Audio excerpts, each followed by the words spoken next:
Put the children to bed. It's time for Dan and Aldo to bare their souls.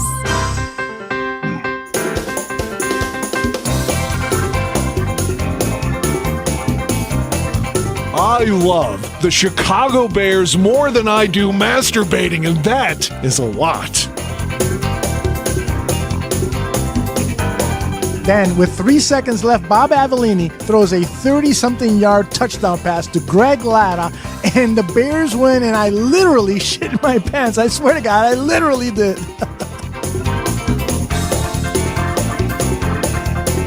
Eric Kramer, for me, I love the guy. He's a tragic figure. I mean, he embodies all that is.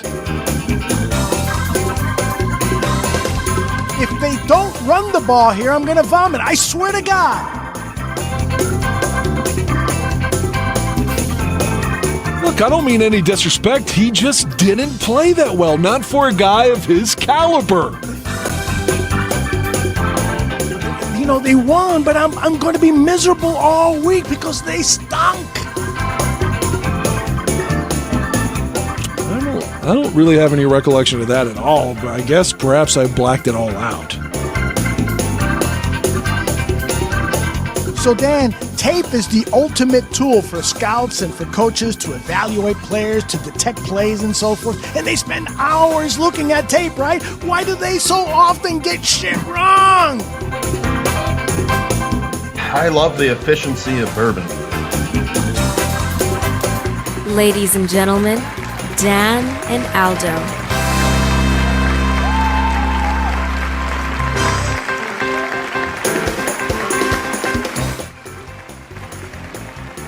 Ready to have some fun?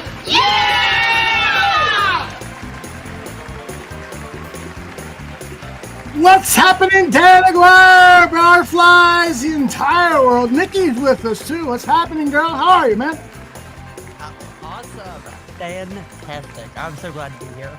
You sound as sexy as ever. Well, thank you. Are you taking good care of your man? Everybody wants to know. Am I taking good care of you? I'm wearing a pair of shoes that she bought for me on StockX for $478 for my birthday. Are you kidding? I did. That's a great birthday present. How old are you now? I will be 44 in 3 hours. Wow, you're like 15 years older than Nikki. How could that be? No. She's born in 83. I'm born in 80, but she's only 2 years and 2 months younger. Just trying to give you a compliment, Nikki. Oh. At Dan's expense. Oh, well, it's great to have you here. How are you guys going to celebrate your birthday? She has to work early, so I'm just glad I don't have to work my other job. When we're done here, we'll probably just watch a movie and, I don't know, do some sucking and fucking. Yes. Nice. Definitely. Nice. Well, if you take any pictures and want to share, I'd be happy to look at them. You know, all jokes aside, I mean, I guess we have done some things, but still, I haven't really been in the mood for anything after Sunday. Yeah, well, and of course, Dan is referring to the Hail Mary loss in Maryland.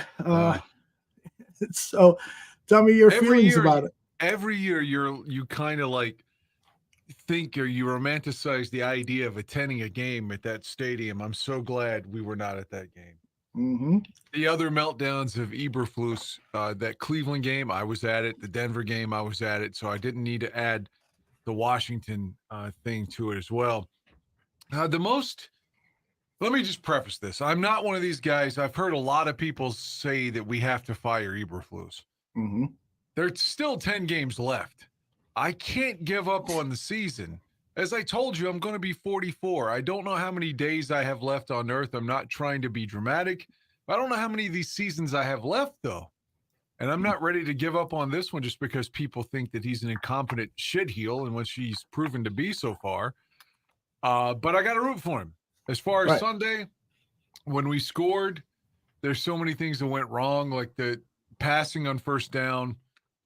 Maybe that was Caleb that went to the pass on the run pass option. I don't know. but you could have killed more clock if you run the ball on first down. But it shouldn't even have been there because the series before, he shouldn't have given the ball to Kramer. Should have scored that right there. And I know I'm bouncing around, but the couple things that really stuck out was that terrible call at the goal line, trying to get cute, a Matt Nagy style play. And then when you finally do score and you get the 2-point conversion, we're like, oh my God, we're going to win this. And then you play in a prevent and then give up the Hail Mary. And then you got Stevenson jawing with the crowd or talking to Bears fans or taunting or whatever. And then comes and tips the ball straight to him. But where's Byard? Where's the safety? Why is there nobody behind him? Well, that was supposed to be Tyreek Stevenson's position. He was supposed to be blocking out the receiver who caught the ball. So when he, I think I got video of it here. When the ball was snapped, he was wandering around still for 4 seconds. Yeah. Here it is. There's Tyreek. He's starting. He claims he was communicating with Bears fans here, and now the ball is snapped, and ESPN runs the clock, and it's 3 seconds. He still has his back to the play, and now with 4.1 seconds, he realizes, the play is done. So he should be looking for his man, and wherever that guy goes, he should be trailing him and then blocking him out since he was the guy that was in the end zone. And so, clearly a lapse of concentration on what his responsibilities were because he was clowning around. And what bugs me even more is that he was having this attitude throughout the game. And I don't mind jawing with other players, but it was clear that he might have been going a little too far with what he was saying. There was a shot of Terry McLaurin. You could lip read him saying "fuck you," and that was directed as Tyreek, and that was because the shit was going back and forth in a manner that it didn't. And DJ Moore talked about it too, that the cornerbacks from Washington were doing a lot of shit talking. So it was one of those games. But bottom line is when it comes down to that Hail Mary play, he failed. And it really hurts. It really fucking hurts, man. It does. It felt like at the time, oh, man, the negativity was like, that's the season. That's the game that cost you the playoffs. Tiebreaker with Washington. And I'm like, it's 4-3. And then there's another road game. And then New England. And then all the divisional games. I just felt like that was the one that ended the season. And since I've had a couple of hours to digest it, I'm more into, okay, it's not over yet. If we beat Arizona, beat New England, then we're back in it. Although Detroit just keeps winning. Green Bay keeps winning. So we're going to have to win those games. Right. But the one thing, if I wanted to be positive, and it's not just blowing smoke up each other's asses here, is that, we know Caleb Williams struggled in the first 2, maybe 3 quarters.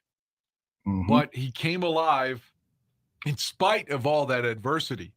Mm-hmm. In spite of being at home and the pressure of where you're growing up and then struggling and then being down for the most part of the game and having the line just between Jenkins getting hurt again and then Braxton Jones getting hurt and the kid they brought in, I don't know how to say his name, 72. Kiran Abagaji. Yeah, the fact you don't have Larry Borum active and he was practicing all week, in 72 was not ready. Yeah.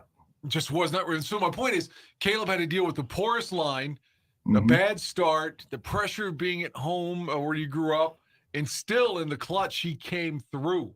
How many previous quarterbacks have we had if things didn't go right the whole game, they couldn't adjust?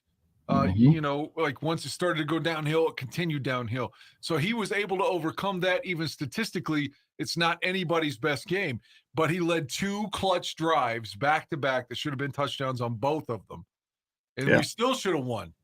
So it's such a terrible game. I honestly think that there's only 2 other moments, individual moments that stood out as worse to me. That the Aaron Rodgers to Randall Cobb play in 13 on 4th down, that still just sucks my soul straight out of my body. And then maybe the what was the other one that I said could even possibly work? Oh, the double doink with Parkey. Those are the only moments I can think of individually that could be any worse than that Hail Mary, I swear. And Eberflus has had now in his almost 3 years of full coaching with the Bears, he's had 4 really devastating losses like that late in the game. And I was at 2 of them. The Denver game, we were up 28-7 at Soldier Field, and we lost. He forsaked. Is that an appropriate word for it? Yep. Forsake. He forsaked a field goal that would have ultimately won the game, and we lost. Sylvester and I were at that game. I was at the Browns game in Cleveland last year where we should have won, and then ultimately had a Hail Mary play ourselves. And guess what? Darnell Mooney dropped it. Kicked the ball in the air, and the Browns intercepted it. But for a fleeting moment, it was in his belly and should have been a game winner on a Hail Mary for us. But when we throw the Hail Mary, our wide receiver drops it and then kicks it up in the air. Unbelievable. Vizzo wants to know if you and I think that Flus is losing the locker room. Let me play a couple of sound bites here real quick, because that was a huge issue this week. Actually, why don't you give me your responses first, and then I'll play some of this audio. Do you think he's losing the team? It's too soon to realize. Well, if they come out, respond, and crush Arizona, you're like, wow, okay. Or even if they struggle but win, I'm like, oh, okay, he's only won 3 road games, so that's significant. I just can't. If for some reason they lose the next 2 games or something leading into Green Bay, then the answer is yes. There's no way for any of us to know yet, though, right? Right. I don't think so. Yeah. So this is what Jalen Johnson said on his Monday morning show on WSCR radio. Jalen Johnson was asked, his feelings about, and the chaos that ensued those last few seconds of the game. Yeah, and Kevin Byard mentioned he said that's Elijah Hicks, who's the back tip guy. Like we all been trying to figure out who's doing what, and you were bodying up on McLaurin, right? No doubt. And 2, I mean, honestly, realistically speaking, it was a whole lot of things that could have been done differently, and I think that's like the frustrating part, of course, not being where we're supposed to be lined up. I feel like just for us in that moment, it was a rush situation when it didn't have to be. I feel like we definitely could have slowed down. Definitely, I mean, kind of just looking at it, I feel like we could have possibly took a timeout or something to kind of get everybody situated, figure out who we're going to box out, kind of get everybody calm down and just ready for that last play. But of course that didn't happen. But I mean, at the end of the day, we still kind of we knew our responsibilities. That definitely isn't something that can go without being said. We knew our responsibilities, but it's a lot harder when you're trying to figure things out on the go versus in practice. It's a control setting. Okay, hey, this is who we're double teaming. We get everybody lined up, make sure they know where they're at. Versus in that situation after the play where Terry McLaurin called the first pass, now we're kind of looking and scrambling like, okay, who are we double teaming? Who's going to be who? Where are we going to be at? I mean, I was calling Tremaine over from the other side of the field. I'm like, I'm just trying to figure out, okay, who we double team. I'm like, shoot, let's just double Terry McLaurin. Like, he's their best guy. So, I mean, we were kind of doing stuff like that on the fly. That wasn't even really communicated beforehand. We were just trying to get in the best position we could on the fly, snap the ball. I mean, everything happened the way it happened so quick, and then we weren't lined up where we were supposed to be. That is a searing indictment of Matt Eberflus.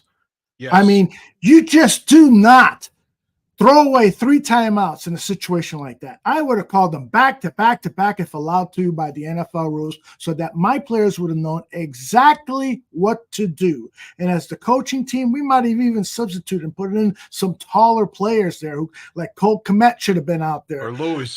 Or Lewis. It's just what he said there, to me, was an indictment of the coaching staff. Now, this leadership council and everybody's playing kissy face today, but this is Jalen Johnson today on that same radio station, and Mark Grody asked him this question. What do you think about the heat that's been on your head coach, Matt Eberflus? I don't know what heat you're talking about. Just in terms of critiques of him, second to last play of the game, maybe not calling a timeout for the last play. There has been a lot of people talking about Matt Eberflus and his decisions. That don't got nothing to do with me, honestly. I mean, that's something he got to deal with, and I mean, that comes with it. I mean, I'm sure Tariq got the same criticism. I mean, if you're somebody in this high spotlight situation like that, you're going to be critiqued. So, I mean, I don't think nothing of it. So 100% support from you guys in the locker room for your head coach. Yeah, it's our head coach. Dan, some people have been accusing me lately of being too emotional about this, too outspoken, but I devote too much time to this fucking team. As I'm a stockholder. And when I buy tickets, when I buy all this fucking paraphernalia, I'm investing into this team so that they can, in return, give me pleasure. And I know you're the same way. You've invested tens of thousands of dollars on the Bears and Bears paraphernalia and so forth. And what we expect in return is a high level of competence by the coaching staff and the people responsible at the top. And now those people at the top, like Greg Gabriel is saying, you got to blame it on the players. You got to blame it on the players. At some point, the coaches have to be the ones who take the blame because you had an opportunity to teach the players there right before the fucking play, and you didn't take a timeout to go over all the assignments. It pisses me off. Moreover, and I second everything that you're putting down there, he had TJ Edwards spying the quarterback. The quarterback's not going to run there. I mean, there's no way he's going to take off, even if it's Justin Fields or Michael Vick or, one of the Steve Young had a run against the Rams in '88 that went for like 90-some yards. The best running quarterback play of all time, you're not going to get in from back there. Yeah. And there's too many defensive backs back there. So he's not running. So TJ Edwards should not be spying him. Right. And something else that needs to be said, and you can say, oh, that's the Bears and their fans are whiners. There was a massive double hold up front. I've sent you a picture of it, or a video of it. The jersey's being pulled by two different players in front of the official. If that's Kansas City, that fucking hold is called. If it's Green Bay, that holding is called. The play should have never even counted. There was egregious holding on it. And I didn't see it, but I think it was Hogue or Johns, one of the two tweeted, I think it's Adam Hogue, that there was a cutback block on the Redskins on that play too, or the Commanders, whatever.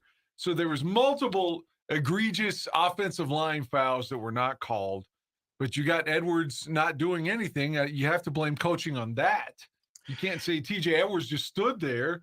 And then all the problems in the secondary with Stevenson and, oh my God, it's a comedy of errors. Like the probability, I don't know where these probability rates come from. In fact, I think it's kind of horseshit.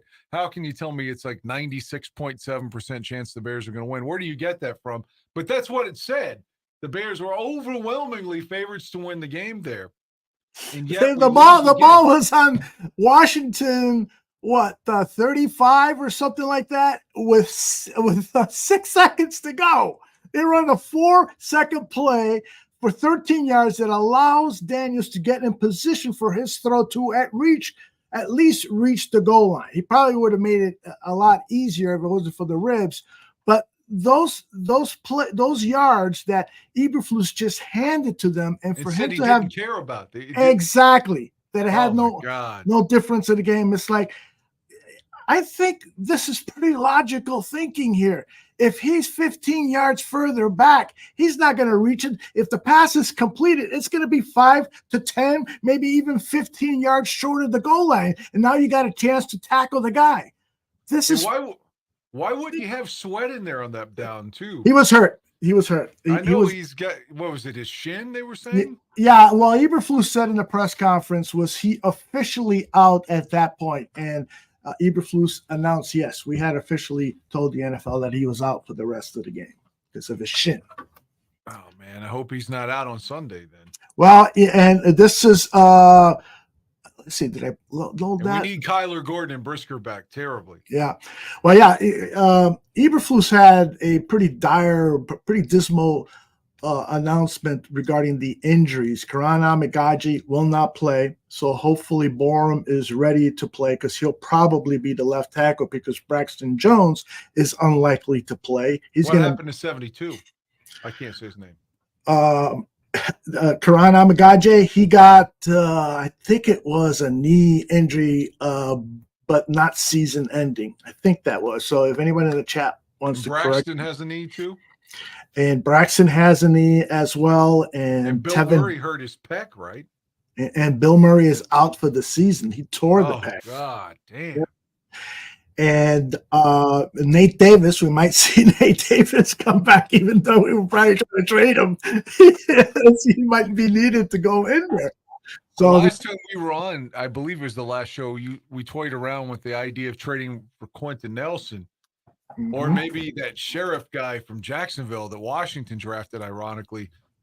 He's got to make a move, I think. If it, even if it's a second-round pick, at this point, don't you think if the Bears are going to do something, he has to make a move for an offensive lineman?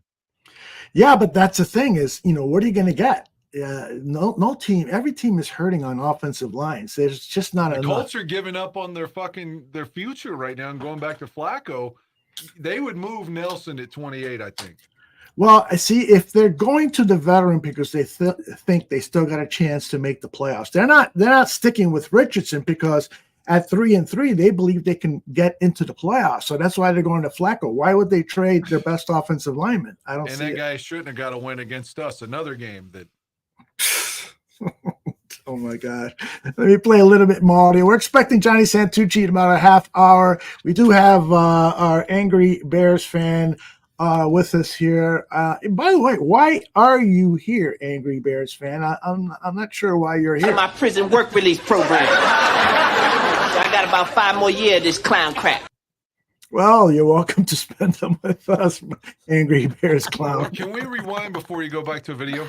Sure, absolutely. With the injuries, because I didn't see that today. So 72 is out for at least this week. Braxton's probably going to be out, right? So Borum may start at left tackle. What was Jenkins' condition? Jenkins was limited in practice today. And somebody asked me to bring up the injury report, but I'm not sure that there is one available. So what about Gordon and Brisker? Gordon and Brisker did not practice today. They're still going through concussion protocol. So that was not good news either. Hey, Gordon's it's his hammy, right? Correct. Gordon's hammy, and I'm sorry, Brisker's concussion. Correct. God, I mean, we got to get somebody back. We had the bye too, and they're still out.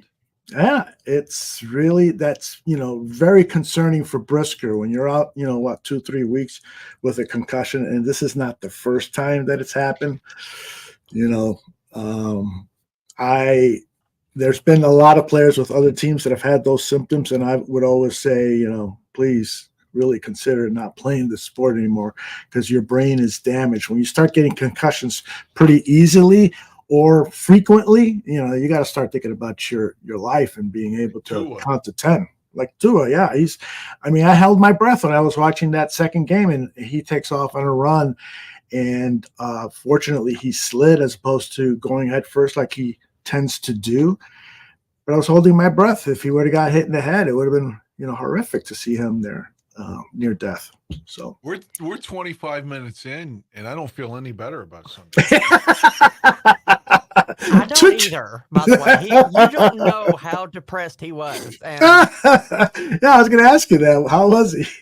Well, I watched the play, and I saw it downstairs because I was like, okay, we this is it. We won. This is great. And I was just sitting there eating, and I see this play, and I'm like, did we slip into another universe? Is this like a parallel dimension? Like, did this really just happen?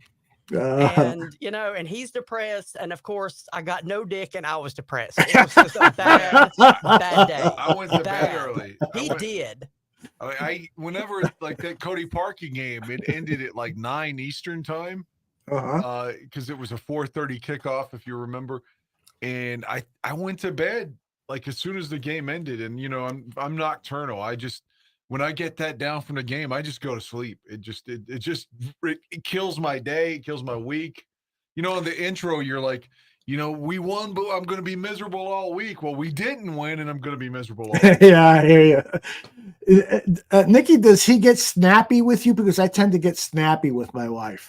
No, he doesn't get snappy. He's really morose, and he just doesn't want to, do anything. I mean, he just gets so down about it, and he's aggravated, and I think that's maybe to keep from getting snappy or anything like that. I think that's his defense. I think he just like fuck this, I'm going to sleep. I still cleaned up. We cleaned house afterwards. We did. It was misery. And I got through cleaning cat shit and sweeping and mopping, and then I was like, okay, that's it. I'm going to bed. I'm telling you, it's, when on a loss like that, I would have hated to drive to downtown Chicago because I know there would have been so much road rage. It really is true that a whole city and the entire Bears nation or Bears world really gets impacted by these defeats and these types of defeats. It's amazing what this game over and over and over. That's the thing too. Yeah. Now we did get one of those in 01 on Cleveland. Mm-hmm. And I still to this day love it. So the Shane Matthews to James Allen play. Yeah. Which I loved, but on the other side of it, it's no fun. And remember Kansas City got one on us too with a scrub quarterback. I can't even think of his name. In 2011, when we had Caleb Haney in and we're losing all those games after Jace Thumb. Some bum threw a Hail Mary on Lovey's defense, but right before the half, and that ended up being the difference in the game. You have such recall for these miserable games. I'm glad I got those out of my mind. This is probably why I'm still alive. It was some quarterback that had like 3 career starts, but he beat Lovey's defense though at Soldier Field. Jeez, I can't think of his name.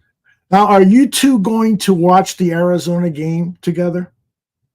Yes, I'm off Sunday. Okay, yeah. So we'll be able to watch it. It's so 4 p.m. something started your time. Yeah, 4 East, 3 Central. It's like 3:05 East Central, I believe. Yeah. Well, good luck with that one. Hopefully, because the bright side of things is that the team is 4-3, and these next 2 opponents that they have are very winnable games. Now, Arizona's no pushover. I'm not saying that. Yeah, they seem to win a game, and then you're like, oh, Arizona's good. Then they lose the next game. Right. They're 4-4, and the offense sometimes has looked good, particularly when Marvin Harrison has been involved in the game plan. And you got to believe that he will against the Bears. And their defense, though, doesn't have much of a pass rush. So if that continues, then Caleb Williams should have a good day because he's proven that he can play well against poor pass rushes, at least at home. He's got to prove it now on the road. And then the Week 10 match with the Patriots is, of course, very winnable. And so we could be 6-3 coming into that Week 11 game. So the good things can happen. We should be in 3rd right now. Right. Because we would have been ahead of Minnesota because at that time the Bears didn't have a conference loss, so they would have had a tiebreaker against Minnesota. And now we're in last. Right. So it doesn't really matter. I mean, I don't want to sound like Eberflus here, but it doesn't really matter what we do the next 2 weeks. If we win both of those games, we're still probably going to be in last. Yeah. But you have to win them to set up those divisional games. Exactly. That's the point there. Yeah, you can't leapfrog to first place by just winning those 2 games. Then begins that stretch with the Packers, Week 11 to Week 18, ending with the Packers, where all 6 of your interdivisional games are. And so you've got to get to that point where the Week 11 game, you win those 3 games in a row. Week 11, Green Bay. Week 10, New England. Week 9, this Sunday against the Cardinals. You win those 3 games in a row. When you face the Vikings on Week 12, things are looking really fucking good. Really fucking good. Those are a lot of big ifs when you lose the way we did Sunday. I'm trying to cheer you up, man. All right, another positive thing, though. Great running by Swift again. Not just the touchdown, but that effort when he's jumping over people. By the way, I bought a Swift jersey last week before the game. Mm-hmm. So I wasted $100 on a Swift jersey. I did, and then there he goes. He had to run down the sideline again, making me proud, jumping over cats. I mean, but the running game is better now. Yeah, it is. It definitely is. You would think that the Bears' offense would be better. But it's just Yeah. like they're like Met like disappears, like they get him out of the lineup for that fucking 14. I don't even know why that guy. I don't see anything from that guy that used to be at the Chargers. Nothing. Who is that guy? Oh man, I can't think of his name. He's a bum. Like we always seem to utilize him, and he never does anything. Yeah, I hear you. I hear you. All right, so let me try to cheer you up. This is Caleb Williams talking about. Well, first of all, let me play this one. He was asked about the drama that happened after the game, and because of the failed or the Hail Mary. And we lost the game in a way that sucks. Losing on a Hail Mary. If we went out there and we defense stopped them, how they were balling out the whole game, and had them at 12 points at the end of the game. If they stopped them with that 20 seconds left, we did what we did, which marched down the field and score, have the 2-point, and get things going. We'd still be talking about it a little bit of probably our offensive first half and things like that. But the conversations would be, and I feel they'd be, just a little bit different. So putting everything on a Hail Mary and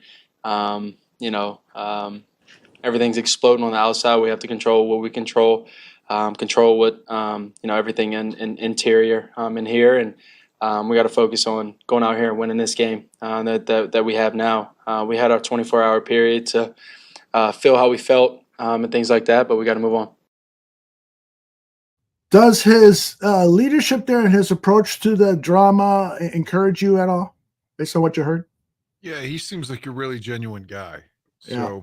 I don't, that's the thing we thought about with Trubisky, and then to a certain degree with Fields, that you always got the same monotone, canned response that never felt like it was their true emotion. Yeah. It was almost like they were in defensive mode at all times. And Caleb just kind of gives you what he's really thinking, it seems, and really seems to ponder questions when he's asked. It's not like he doesn't have a canned response. He kind of gives you what he really thinks. Mm-hmm. In a polite way too. In a polite way, always, yeah.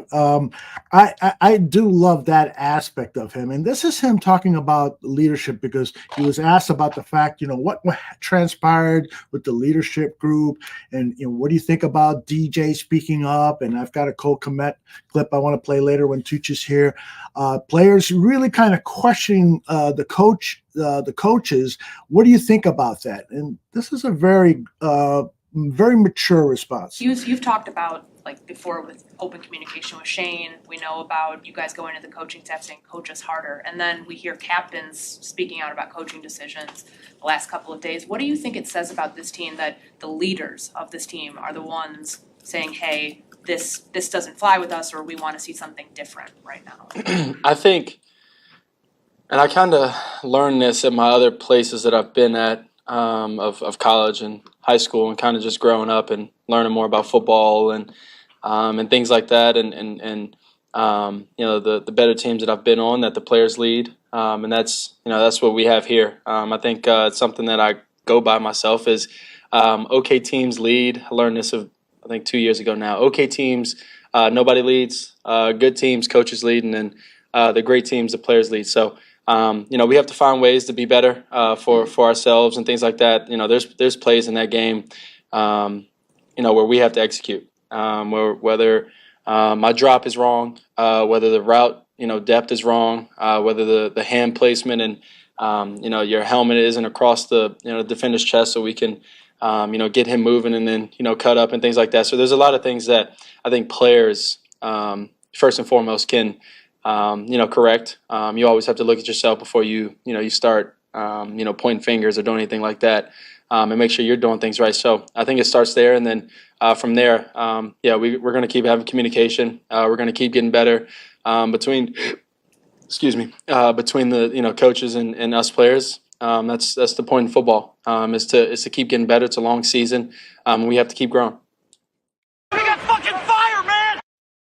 I thought that was fucking fire, man. I love that response. He's good. He's good. He really is, man.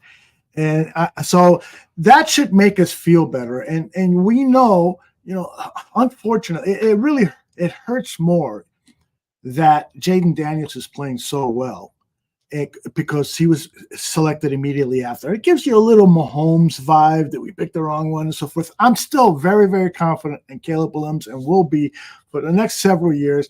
I just hope the Bears coaching staff doesn't somehow ruin him, because I really do think he's got the capabilities of becoming a great quarterback in the NFL. And then one other thing, Kurt Warner on WSCR, I forgot to pull the clip, said that, Caleb's performance yesterday, it might have been really on the entire team, and that what he saw from the tape is that perhaps some wide receivers, and he didn't name Rome Odunze specifically, but there's been a lot of internet talk about his route running, that he's trying to throw to Rome, but Rome is in the wrong spot in terms of the depth of the route. And Caleb even mentioned in the press conference, again, not mentioning names, but saying, we got to run the right route depth.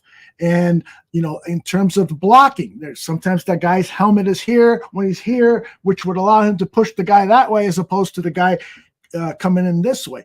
A lot of little things that add to an unsynchronized offense that is making the quarterback look bad, but in reality, it's the whole team. And so what does that come back to? It comes back to Shane Waldron. Is he spending enough time coaching these guys about the route depth is here, motherfucker? You got to stop here and wait for the pass, or you got to put your helmet here. All those little fucking details that Bill Belichick at New England was a master at. Do your job meant a lot of things under that visionary statement that he had, and everybody understood what it was because they went through the details in the week leading up to the game about what their job was. And we're not seeing that with this Bears team. So the people on the Gabriel Talks Football YouTube thing that wrote comments about me that I'm fucking being hysterical. Yeah, I'm being hysterical. Fuck it. I don't care. I've seen too much of this. Saw it with Nagy. Seeing it now with Eberflus. Saw it before Nagy. I'm sick of this shit. Get it right. And you mentioned Waldron. After the Colts game, when he actually got to speak to the media, I think it was like the Thursday after the game, because if you recall, against the Colts, they tried that option play where Caleb was running to the left and pitched it to Swift, and they lost like 12 yards on the goal line. Mm-hmm. He basically said, hey, that's my fault. That's my bad. I'm not going to try to get too cute on the goal line again. And that was week 3. So we're looking at little bit more than a month later. You then tried to run the William Perry play with Kramer, the backup center, who's never had a carry in a game where you're losing. In a game where you're losing, you can't call that there. Yeah, I know officially that counts as Caleb's fumble. Yeah, but it's that wasn't on him. I mean, and I don't even blame Kramer. Yeah, I mean that's a play he shouldn't have been in on. He should be blocking there for Roschon.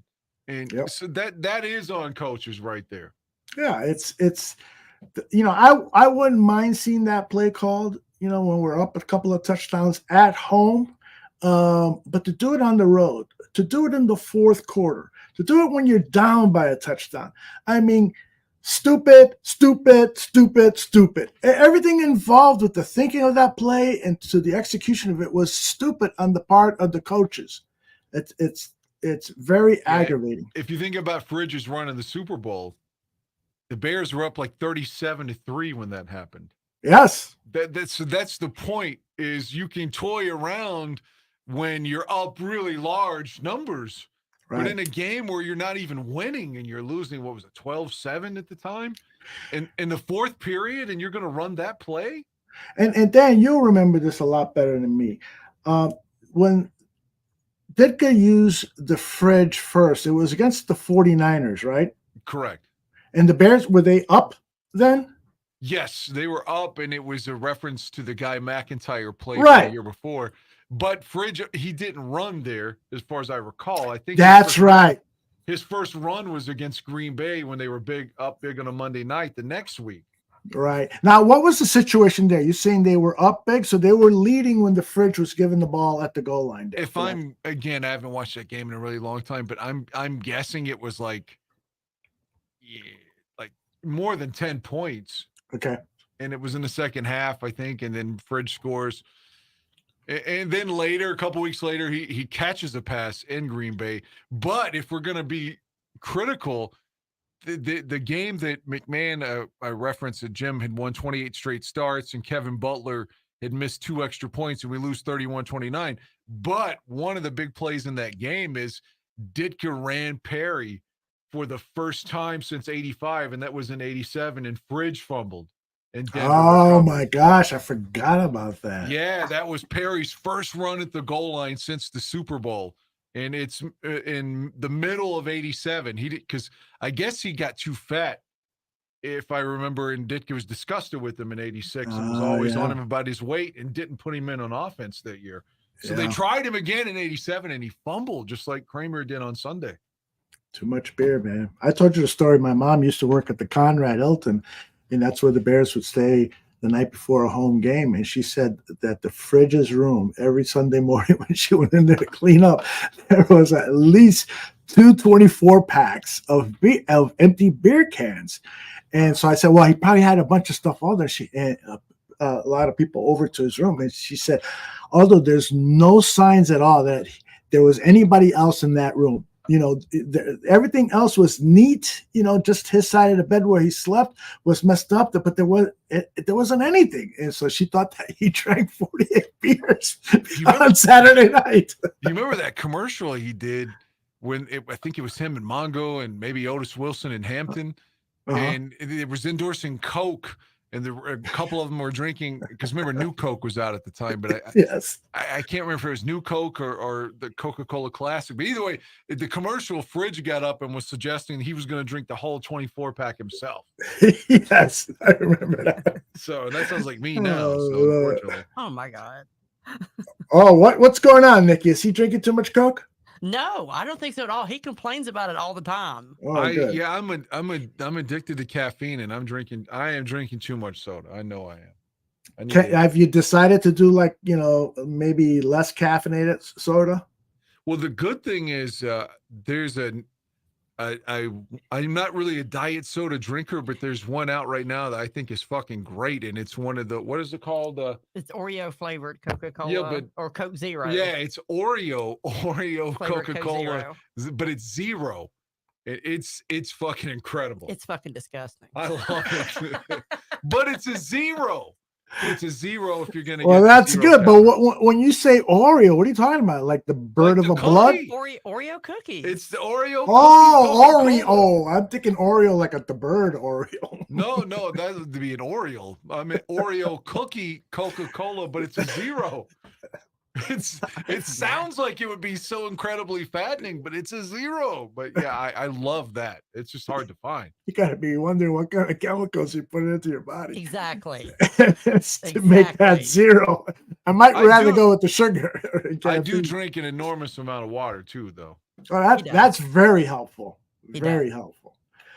All right. Let me let's see, where are we in time? 8:45. I got a couple of sound bites I want to try to get out of here before Tooch arrives. Let's see. This is DJ Moore talking about what you just mentioned, Dan, about the Kramer handoff. And he in the meeting today, the leadership meeting where he and the 9 other captains or 8 other captains meet with Eberflus, the conversation came up about him complaining publicly about that play call. I mean, it's good because it's really wanted to be a player-led team, and I think we do a good job of holding everybody accountable, so that's the main thing. How do you feel that's received by, or how is it received by the coaching staff, just from when you voiced what you said about the Doug Kramer play and all of that? How do coaches receive that? I mean, we all talked about it, and me and Flus talked about it with the captains, and just got to stay in the house next time. I mean, I'm not going to say sorry for what I said, but at the same time, it should have just stayed in the house, but I said what I said. Is that kind of the meeting? Is that when you guys had that captain's meeting with Flus, was that something he tried to express, keeping stuff in-house? Yeah, and going forward, that's probably going to be what it is. I mean, stuff slip, and I mean, I answered the question. I mean, truthfully. Why is that even problematic that you would speak up? You're one of the most established players here. You're going to be here for a long time. You got the contract. You have as much invested in how this goes as anybody else. Yeah, I mean, just protect the team. At the end of the day,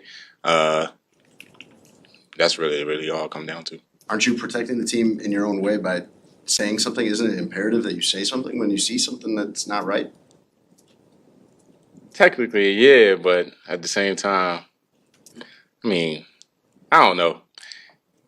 Next time it just probably won't get said, but just keep it in-house.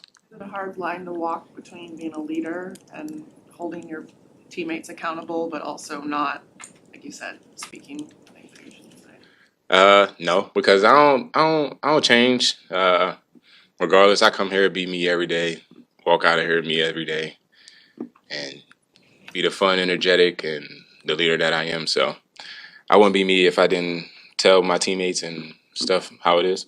So as a leader, do you feel a sense of responsibility to make sure the way you lost on Sunday and the national conversation that surrounded it doesn't linger with them? Like, how do you make sure that doesn't? It's just go on to the next one. We're not below 500.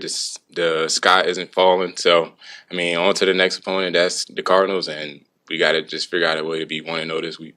The sky is. Dan Aguirre, evaluate what he just said there. Which part? About we're playing Arizona this week. We just have No, just him talking about his being a leader, and the fact that Eberflus said, "Don't criticize the play calling publicly. Let's keep it in house." Yeah, I like that he laughed. He admitted, like, yeah, I said it. That's what I thought, but I need to keep it in house. Is the verbiage that they were saying. Basically, he was saying that I'm going to speak up again, but you have to keep it in a form, not in a non-formal setting, like just you have to do that. But in the same regard, Jason Leisure had great questions there saying, you have as much invested as anybody here. Yep. And it's a tough issue. Yeah. I mean, I felt like they had him in a tough spot there. He was admitting that he told the truth, that he says he's going to be me going forward. So to me, I'm saying he's going to cut through the shit and criticize it. But once more, they're telling him to not do it on David Haw and what's his Mike Mulligan's show, I guess is where he did on that. any of the radio shows. Yeah, exactly. I like the shirt he was wearing, by the way. That was pretty cool, right? Yeah, very smooth. See, there you go. I'm being a whore again for the Bears. I'm thinking, let's buy that shirt. Nikki is wearing the shirt you gave her in Cincinnati today. Oh, okay, cool. Trying to remember which one that was. Oh, yeah. Nice. Yeah, the sweatshirt. Yeah. The sweatshirt that says Chicago on it. Right. Well, I got to tell you, what I thought about what DJ said there was, you could tell he was editing himself because he probably promised Eberflus, I'll watch what I say to the media and so forth. And so he kept saying, I mean, I think that was him substituting the words I mean to something he really wanted to say. But I love it when players are upfront about how they feel, but I also understand it from a leader's position. In this case, Eberflus, you don't want to throw out all the dirty laundry because that's just going to create a lot of distractions. But the fact is that those distractions are going to occur based on your play, based on your decision making, based on what happens on Sunday or Monday night or Thursday night whenever the game is played. I think DJ has a right you can choose to just say next question, no comment. You can choose, but the national media is still going to talk about Tyreek Stevenson's dunderhead play. The local and national media are still going to talk about the fact that there were still 3 timeouts left, and those questions are going to be asked. So, you got to get it right on the football field, or it's not the media's job to help the Bears win. It's the media's job to report the news, and that was the news. Tyreek Stevenson fucked up. Tell us what happened. Tell us what disciplinary actions you might take against them. And Eberflus was asked those questions over and over today, and he refused to answer. He says, we're going to keep it in-house regarding, what's going on with Tyreek. This is Flus Let me play that Well, one. can I later. say one thing about DJ real quick? Absolutely. I'm sorry. I think I lost your audio there for a second. no, I think I could be wrong, but you remember he stretched out and took a big hit and had a huge reception down on the sideline to the point where they had to go to a TV timeout because he had the wind knocked out of him. So Yes. he had a really huge catch for the Bears, and I believe that was preceded that fumble. So if you're DJ Moore, you're like, I'm selling my body out for this team, and you call that stupid play after I give you my whole fucking heart and body and soul right there. Like, dudes, you better fucking score after that. Yeah. You know, if I'm DJ Moore, I'm thinking that. Like, give the ball to Roschon, quit trying to be cute. I totally effing And then agree. you cut blasting game a couple days before.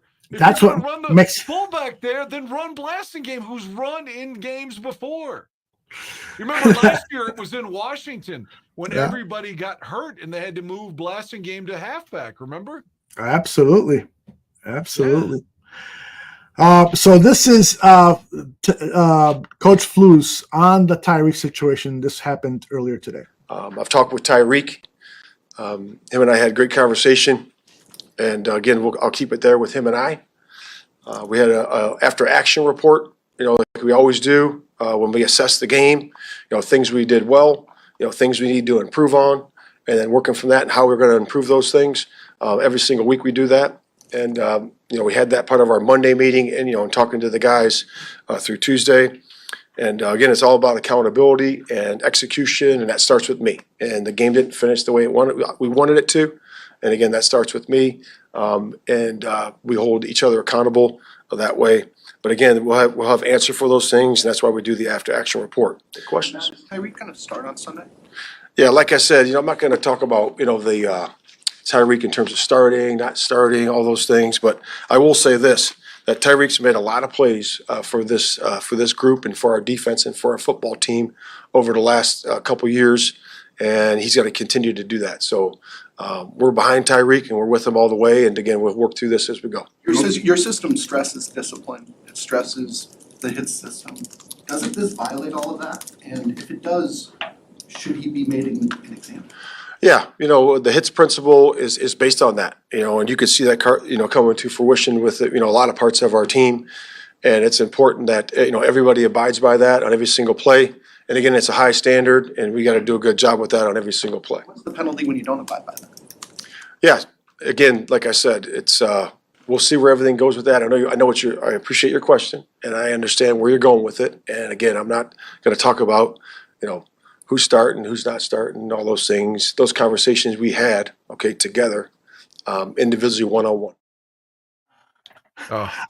Before you answer, Dan, I want Nikki's opinion on this because coaching and parenting, and you're a parent, Nikki, you know that a lot of things that can be similar. Particularly, well, let me tell her one thing about it. She might not know what the hit system thing is. Okay, please. Essentially, he has said before he become the coach, when they had the interviews heading into his first season, that hits was an acronym, but the gist of it was you have to hold players accountable when they fuck up. That was like the primary thing that he said.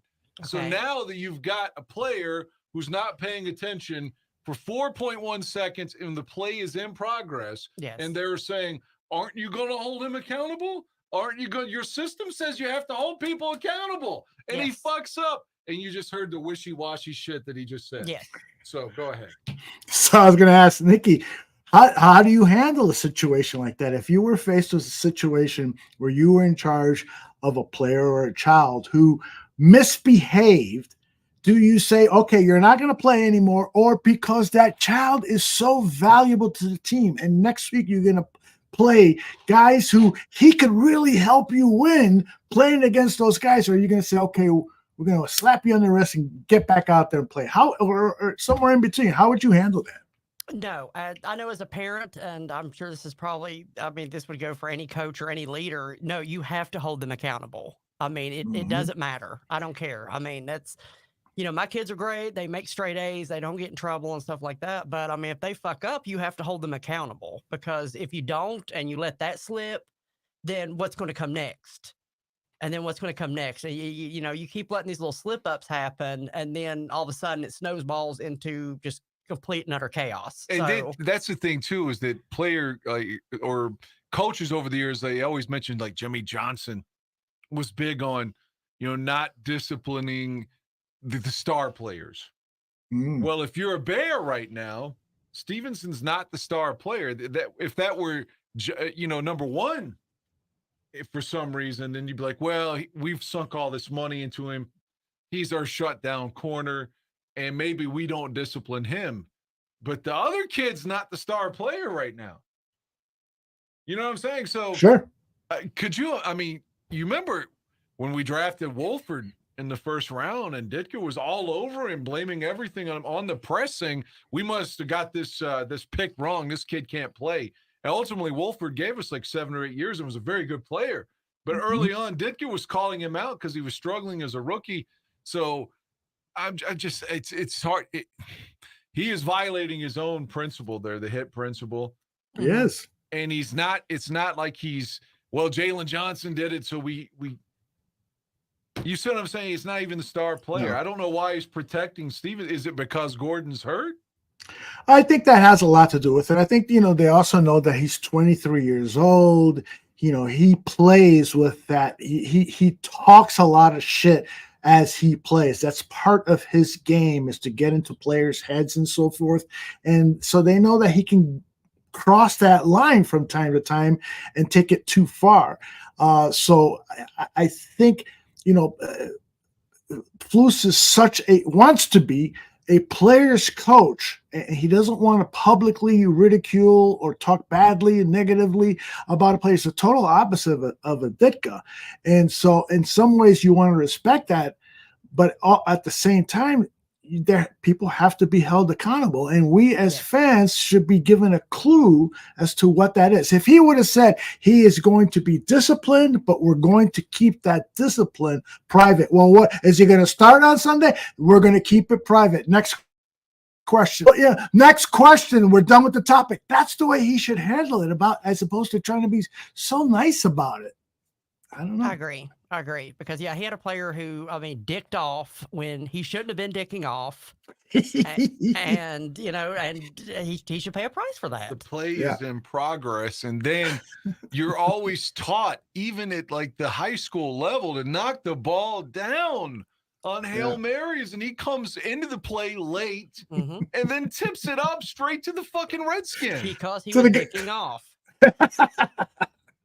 I gotta grab that. And the fucking Washington uniforms look like something straight out of the USFL from '83. By the way, terrible, terrible uniform. We shouldn't have lost to that team, the Commodores, whatever they're called now, the football team. It's just a disgrace there. And fuck that quarterback. I'm so sick of hearing that like he's better than Caleb. He's 170 fucking pounds, and he's gonna be hurt overwhelmingly throughout his career because he has no fucking muscle. He's a skinny little glass man waiting to be broken. He kept calling him a midget all night. I didn't know he was 6'4". He said, I fuck did. that midget. I was like, kill that little fucking midget. That's what I was saying the whole day.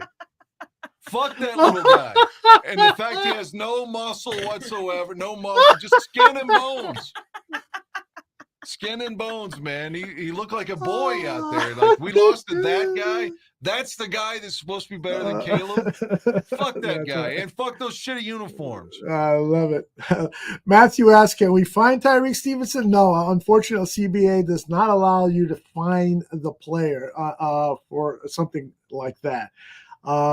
Dr. True says, unfortunately, Eberflus hasn't shown very good situational awareness over the last 2 years. You're speaking the truth, Doctor. I mean, it's very, very frustrating. And somebody else, I forgot who it was that put up Flus. Yeah, here it is last. Flus is too busy coming up with nicknames instead of running a tight operation. Yeah. You think that Bill Belichick is walking around telling his players, I'm going to nickname you Bugsy, all right, Tom Brady? Tom Brady Bugsy. I'm going to nickname. No, he does. He's not. He's talking about the game. He's focused. It's all details. And, guys like that are pricks. But in certain jobs, You need somebody like that. I remember when I worked in my corporate job, I happened to get an administrative assistant who was a tough ass woman, man. You can't fuck with her. She was like, Aldo, your expense statements are due to me today. You better have them by the end of the day. Or somebody else wanted to come and talk to me and I was busy with something. She would handle it. And people would say, man, she's tough to work with. And I go, yeah, I know, but she keeps me in line. She keeps things, she makes me very productive. And I think a head coach should be that way. Don't fuck the manners. Fuck being a nice Kamala guy. Harris, and she's going to be president. Yeah. No politics. No politics. The other day on the Greg show, Greg said something really demeaning about Kamala Harris, and I felt like just stopping the brakes and saying, whoa, you can't say that. And so I just kind of laughed it off and stuff, but it's been bothering me since. It feels like somebody says something about a family member, or just anytime anybody says anything about a woman, back the fuck off. Don't talk that way. So how about that floating garbage that's Puerto Rico that was set up? Oh my gosh. It's like Anyway, let's digress. Wow. Anyway. All right. I see that Tooch is backstage. We always bring John in right before politics. It's not fair to him because he disagrees with what we say right now, and that's okay. That's okay. Let's set it up with football so he comes in with a better transition. Yeah, because he's not quite ready. He needs a couple of minutes to douche or whatever he does before he comes on. Could someone respond to the holding thing? I sent you the Bears are legitimately being held on that play. See, I don't think you know that they don't call penalties on Hail Marys. You can fucking molest somebody. You can strip down their pants and fuck them in the ass, and they will not throw a yellow flag. They'll probably film it. NFL Films presents what fucking. I didn't realize that was the rule, though. I didn't realize that. It's not an official rule, but it is an unofficial rule, and so you see pass interference on most Hail Mary passes, but we didn't see it this week because Tyreek was busy saying hi to the Chicago Bears fans on the sideline. Tooch, give me a thumbs up when you're ready, all right? I have one eye on you. All right. He gave me a thumbs up, so I'm not sure if it's a thumbs up that he's ready to go or a thumbs up that he's going to. Well, let me ask you for a small favor then. I'm going to go and take a leak. Okay. I don't want to miss Bear State of Affairs. So if you and John can talk about his thoughts on the game so I don't miss his state of affairs. Absolutely. You go do I'll that. leave Nikki hot. I'm turning my mic off. Yes, I'm still here. All right, Nikki. Fuck John. You and I should talk. We should. What are you going to talk about?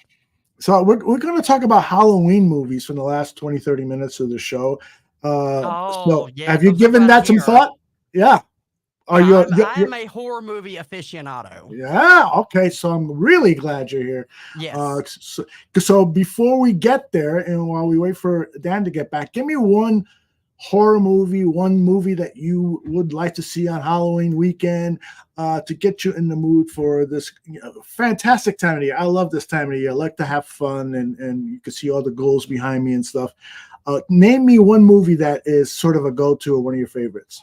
Well, I know absolutely. It is not only my favorite movie of all time. It's my favorite movie of all time. It just happens to be a horror movie, and it's The Shining. Oh, yes. Yeah. That's the thing. That's what a lot of people, like, oh, what horror movies do you like to watch in your Halloween? I'm like, what the fuck do you mean? I watch them all year, Like, I mean, most of my living room is horror movie memorabilia. So really? Yes. Nice. So what is it about The Shining, the Stanley Kubrick 2.5-hour movie that Stephen King himself, who wrote the book, didn't particularly like Kubrick's interpretation of it? What is it about the Kubrick movie that you love? It's absolutely, to me, a perfect movie. It has perfect cinematography. The directing is perfect. The acting is perfect. Even though, yes, I know it traumatized, Shelley Duvall, and I hate that for her, but God, did it make a good movie. I mean, it's like, I hate how it affected her mental health and stuff like that, but man, did he make the right call, because I mean, that movie would not be the same. Yeah. I mean, if it wasn't for her and her reactions and her face and just, I can't say enough good things about it. I love every aspect of The Shining. Yeah, you're totally right. For those who don't know, Shelley Duvall, who played Jack Nicholson's wife in the movie, the director Stanley Kubrick really, really wanted her to be afraid. Really, really wanted her to cry. He didn't want any acting. He wanted raw, natural emotion, and so he terrorized her. Yes. And she, at first, when she did interviews about it, she spoke about how glad she was that he pushed her that hard. But as her mental health declined, she became a little bit more pissed off about it. Am I right? Yes, you are correct. Yes. Yeah. It took her years, but I know like in the last 15 years, I think, you know, she started talking more publicly about it. Mm-hmm. And I actually watched her interview on the Dr. Phil show, and man, was that heartbreaking, you know. Jeez. So I feel kind of bad when I watch that movie. I'm just like, man, this movie's so great. You know, now, what do you think about what Muck says? He says Dr. Sleep is better than The Shining to him. He's not a big fan of The Shining personally, but what do you think about Dr. Sleep? I loved Dr. Sleep too. Mm-hmm. I absolutely loved Dr. Sleep. In fact, like I was really, The Shining is one of those, like I watched the movie, the Stanley Kubrick movie, of course, before I read the book. Mm-hmm. Okay. And I don't know, maybe that gave me some sort of bias or something. I mean, don't be wrong, I like the book, but is it different? Yes, in a lot of ways. Absolutely. But with Dr. Sleep, I actually read the book first. So when the movie was coming out, I was like, oh man, they're probably gonna mess this up because, you know, they have messed up so much Stephen King work because most of Stephen King's movies are a really mixed bag. You ain't kidding. You know, you have a few masterpieces and you got a few good ones and a whole lot of bullshit. Mm-hmm. So, you know, I was really nervous and I remember watching it and I was just like, oh man, it did it really well.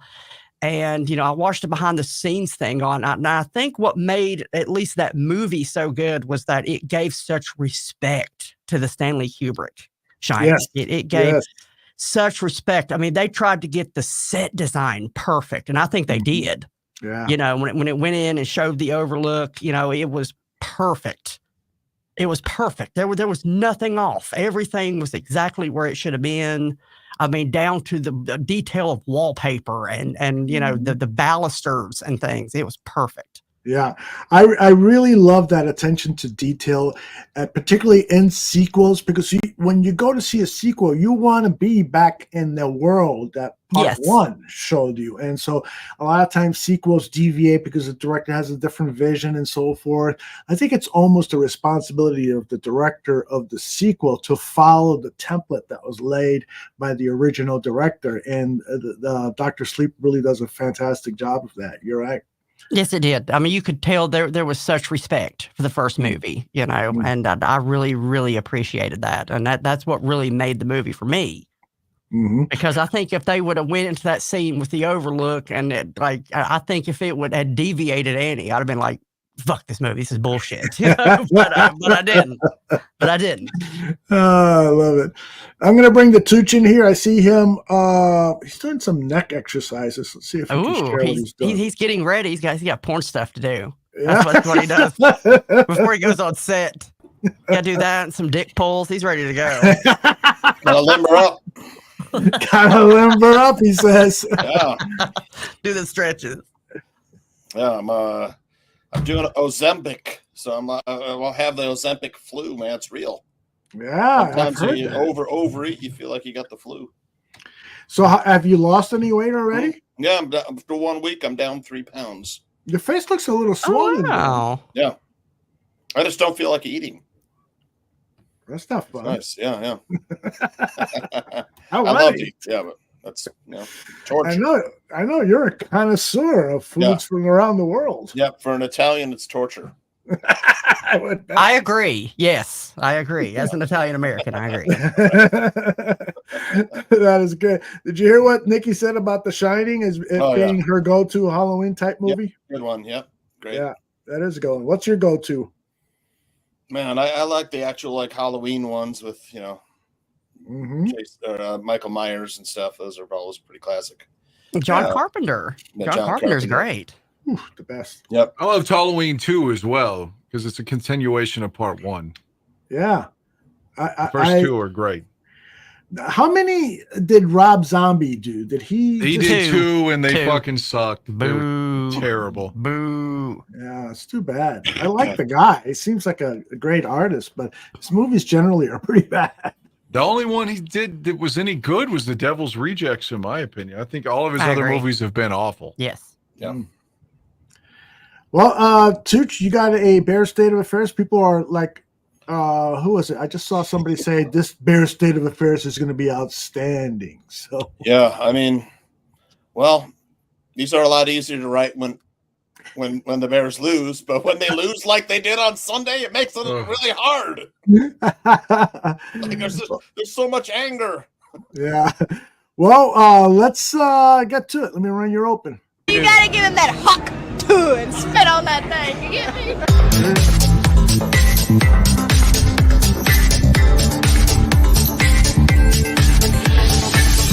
Go get them, Tooch. Go get them. All right, Bears state of affairs. Yeah, this is me. Yeah. Yeah, after last Sunday. Yeah, Bears state of affairs, man. 2024 NFL season, week 8. What's happening, Barflies? Well, the Bears played their 7th game of the season, an 18-15 loss. Yeah, it was a loss. I don't know. Washington Commanders and DC ended up with the victory. It was a much hyped game, though, that featured the year's 2 top draft picks facing off against each other for the first time. However, the Caleb Williams versus Jaden Daniels game was mostly a disaster from start to finish. Yeah, it was one of those painful Bears games where the Bears snatched defeat from the jaws of victory. And Bears fans were brought back to earth and slapped by the realization that our coaching staff is still a bottom 5 coaching staff in the league. Yeah, it was a game where defense played spectacular and held the opposing team to 12 points, no touchdowns until the waning seconds. It was a game where the Bears squandered a fourth quarter come-from-behind drive from their promising young quarterback Caleb Williams. It ended with the Bears becoming one of those rare teams who lost a game on a Hail Mary pass, a shameful gut punch that rivaled the infamous Cody Parkey double doink game. An embarrassing, foolish performance that will likely come back to haunt the Bears in December when teams are playing for playoff spots. A game with an ending so bad that Mrs. Dan Aguirre was sent to bed with no dick. Rewrite that. Woo! Well done. I'm crying again. Yeah. What the hell? Oh my God! No way! Yeah. Bears are in shock. Yep. He has to perform after that loss. Come on, I'm only a guy. I'm only human. That's totally very understandable. Yeah. Yeah. Bears fans are in shock, and rightly so. We're back in the Bears cycle of futility. Yeah. Yep. Lose in embarrassing fashion. We're right there calling for the coach to be fired. Yeah. I guess next week we'll beat up on a bad team like the Arizona Cardinals. Yeah. And then the coach will keep his job for another week until the next embarrassing loss. Yep. We're back in the Bears cycle. Back to questioning the head coach, questioning the GM, and back to questioning ownership. Yeah. It's like Yogi Berra always said, it's like deja vu all over again. Again and again and again. Again and again and again. I love it. I don't think so. Woo! Yeah, the Bears really couldn't get anything going for 3 quarters. And they were shut out in the first half. Yeah, the offense struggled mightily. Sorry, I got something in my eyes. All right. Bears loss.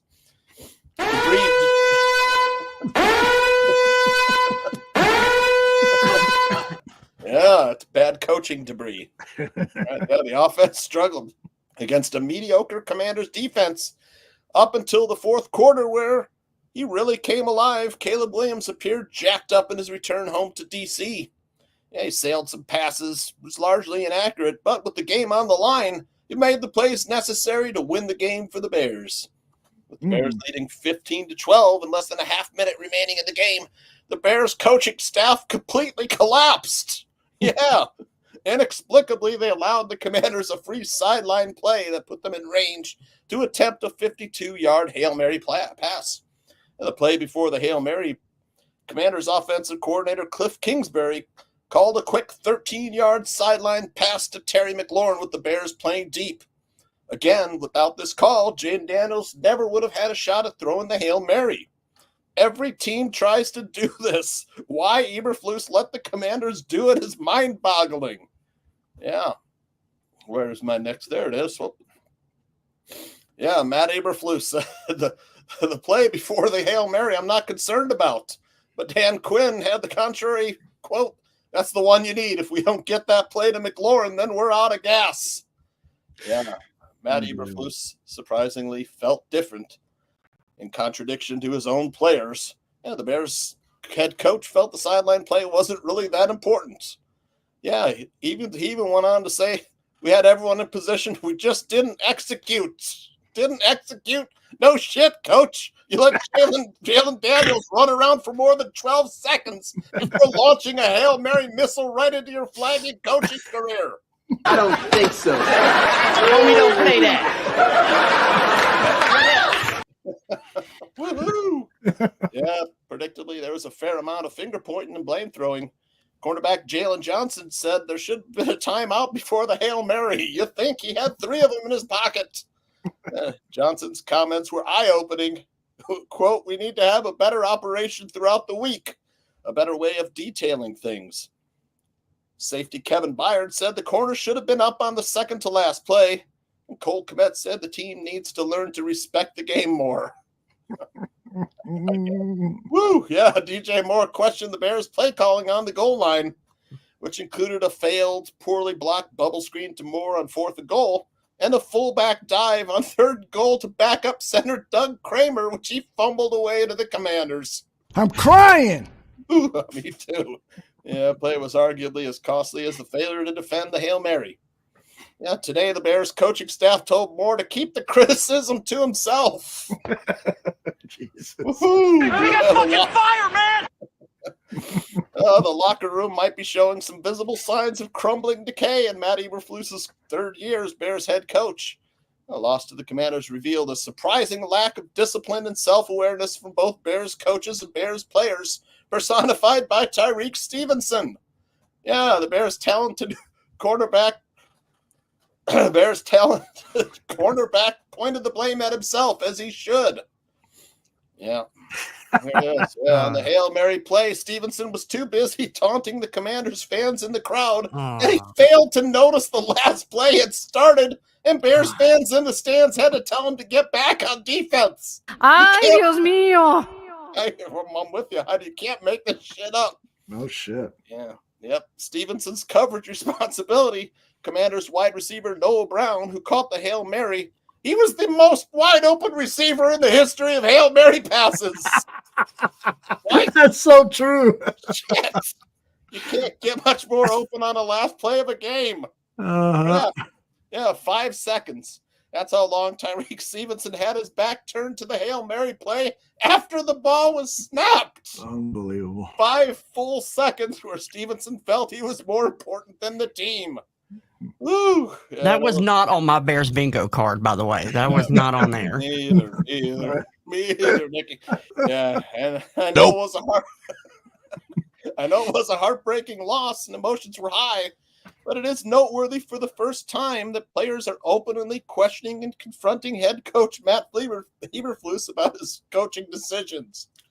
And Bears fans are back to questioning whether Matt Eberflus is the coach to lead the Bears to a Super Bowl in the Caleb Williams era. Yep. There we go. My next slide. Yeah. My God. Yep. This is Bears' 4th quarter win probabilities with a team collapse 2023 versus Denver 98.1% chance of winning. There you go, Dan. Yeah, I was at 2 of those games, John. No, if you were at the Washington game, I would have had to suspect something was up. Ooh, oh boy! You are gay.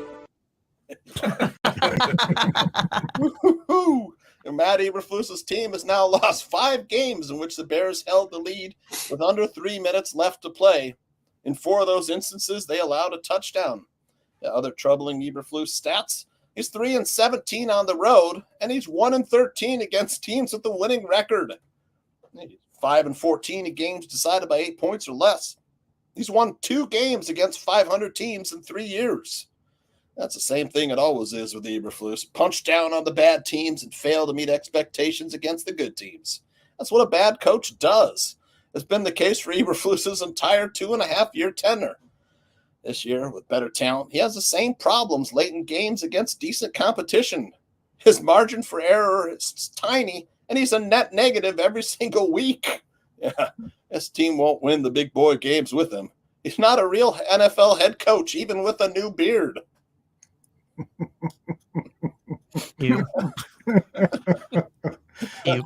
But Matt Eberflus's 27th loss in 41 games as the Bears head coach might be the worst.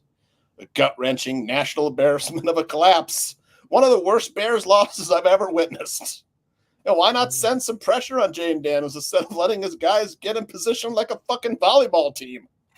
Why not force Daniels to roll to his left and make the Hail Mary pass attempt more difficult? Why was TJ Edwards spying on quarterback Jaden Daniels on a Hail Mary? Would the extra man down to the end zone have helped? Shit. Hey, coach, why not call one of the 3 timeouts you still had in your pocket with 25 seconds left in the game? Yeah, former Bears safety Cam Worrell, he weighed in on the loss saying, quote, "It's concerning when your head coach is a defensive head coach and the Bears concede 15 yards to allow a Hail Mary." That's high school level failure. That's how I felt, man. High school level failure. Yeah, but it wasn't all bad news. The defense was spectacular and posted their 13th game in a row where the opposing team was held to 21 points or less. Yeah, they really need to be applauded, that Bears defense. Bullshit! They're that good. They're really good. They are good, man. They'll think about that Hail Mary all week, but one thing should not be overlooked. They held the _1 scoring offense to 12 points before that final play. They pressured Jaden Daniels 32 times on Sunday, with Montez Sweat and Darrell Taylor combining for 13 pressures. Yeah, Bears defensive rankings. And here's where the defense ranks some key stats. Red zone defense, 1st overall. Goal-to-go defense, 2nd in the NFL. 3rd down defense, 6th. Defensive success percentage, 1st in the NFL. Defensive EPA per snap, 3rd. Hail Mary pass defense, 32nd, Aldo. Oh, Jesus. Yeah, that can't be all good news. That's so Bears. Bullshit! Thank you, Coach. Yeah, the defense wasn't the issue. The issue is Flus not being able to make the correct call in a crucial spot. He's proven he can coach an elite defense, but he hasn't proven he can make the correct call when it matters, especially in the second half of games. The culture and decision-making are currently a mess. What Tyreek Stevenson did was a microcosm of what we've seen for 3 years, from Alan Williams to Nate Davis to Chase Claypool. The list goes on. Combine that with the inability to win big games and now 4 almost mathematically impossible collapses, and I've seen enough, man. A defensive mastermind who can't prevent a Hail Mary pass is likely not getting us to the promised land. And Caleb Williams, he played poorly for 3 quarters and then led not 1 but 2 game-winning touchdown drives in the 4th quarter on the road when it mattered most. Both drives were stolen from him by terrible coaching decisions and terrible play calling. I tell you, I have more faith in Caleb Williams through half a rookie season than I've had in 3 years of Eberflus. I love it. Woo! This dumbass coaching staff didn't deserve to be bailed out with a win. Yeah, it would be good if there was any accountability, but there isn't. The Wieckowski family has never fired a head coach during a season. Eberflus and Waldron aren't going anywhere, which means only the fans suffer. Yes, the fans will suffer until the slow-moving Leviathan that is the Bears ownership and management team realizes that what the fans have figured out long before them, that the coaching staff is not championship material, man, and that's Bears. State of affairs, brother. Yeah.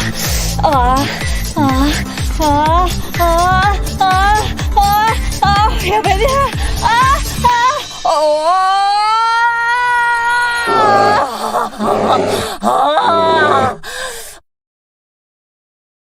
Here goes your stat, guys.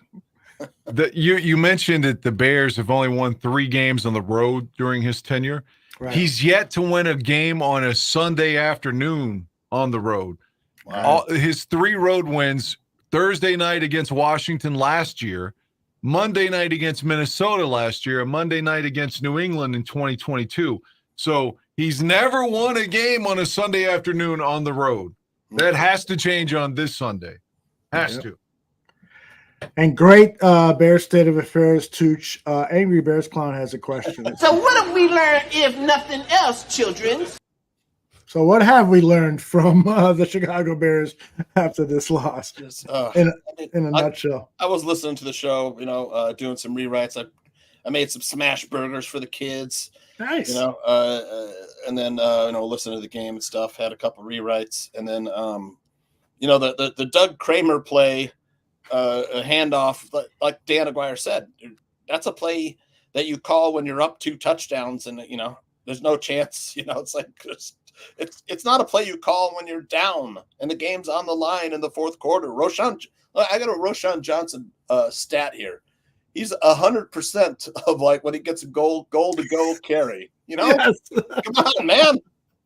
This isn't hard to figure out, bro. Oh man. 100% success rate.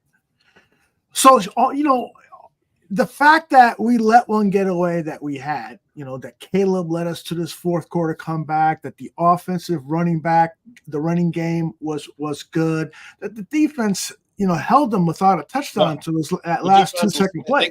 They petered out inside the red zone. Yeah, I mean, they gave up a lot of yards and time of possession, but, it's a road game against an offense that has been red hot.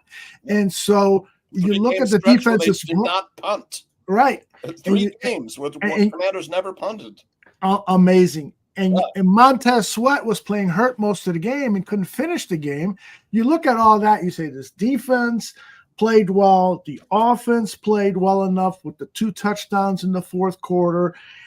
We should have won. So maybe there shouldn't be this panic that's going on. I don't know. What do you guys think? Well, I think the Caleb Williams fourth quarter comeback is, what do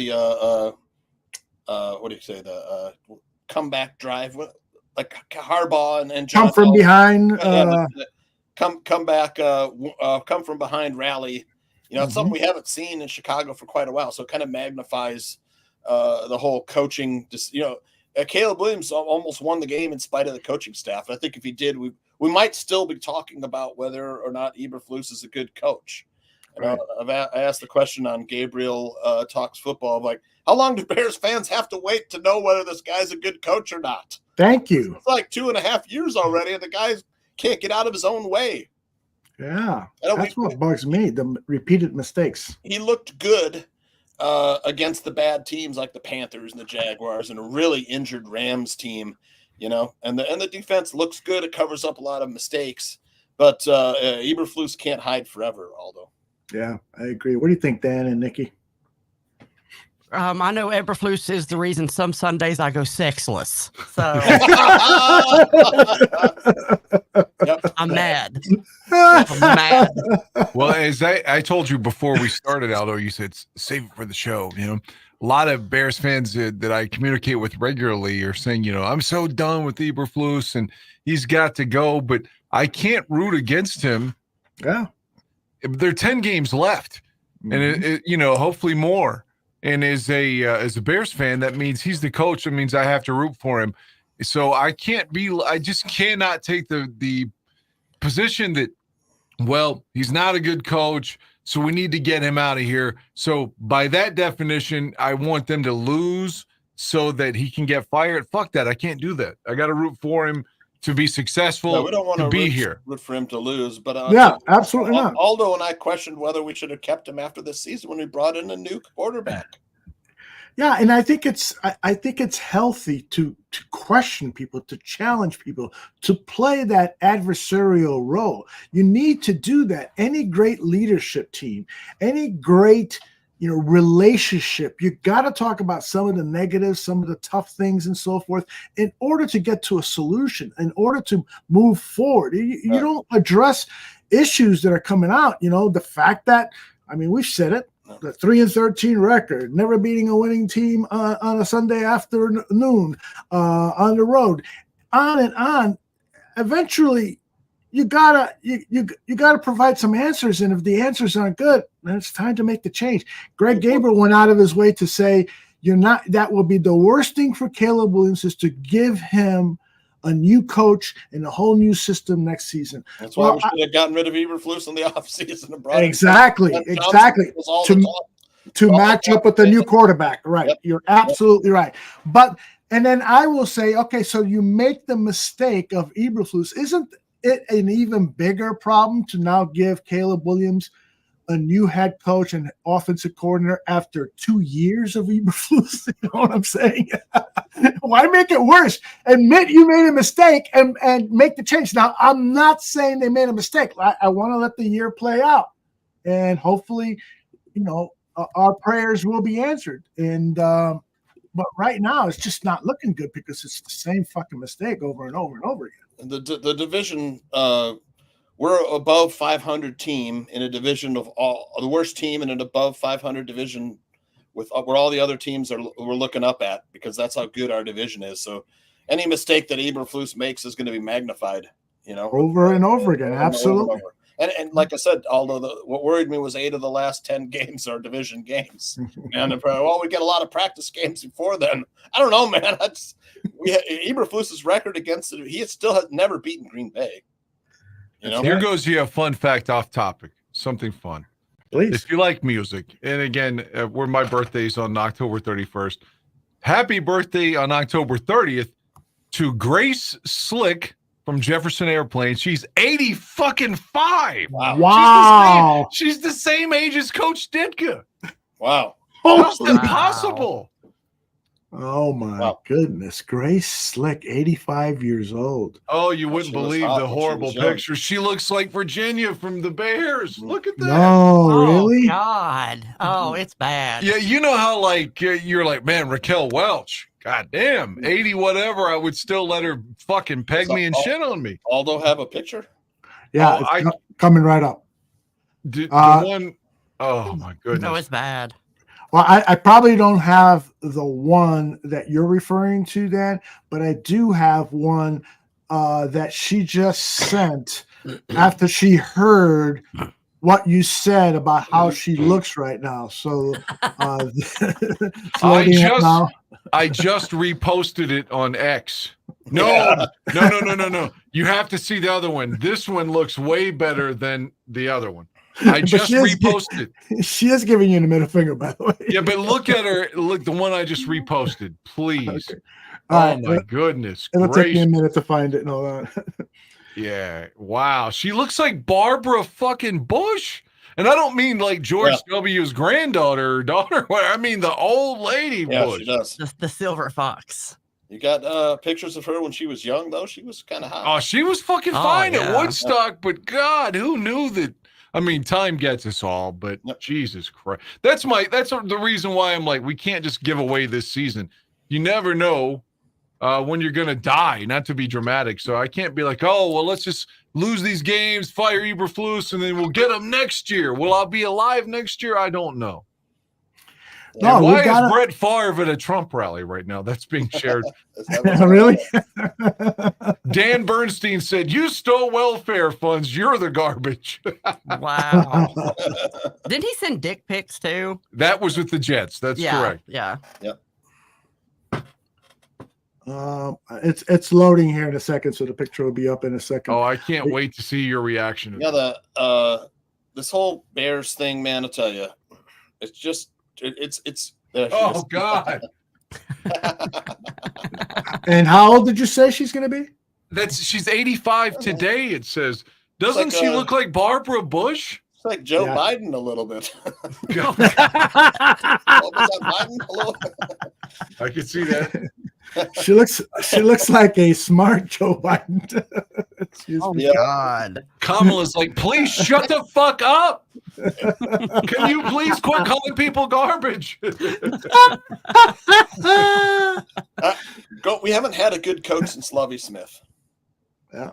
You know, we've had the same thing. We're like, after 2 years, we're like, get rid of this bum.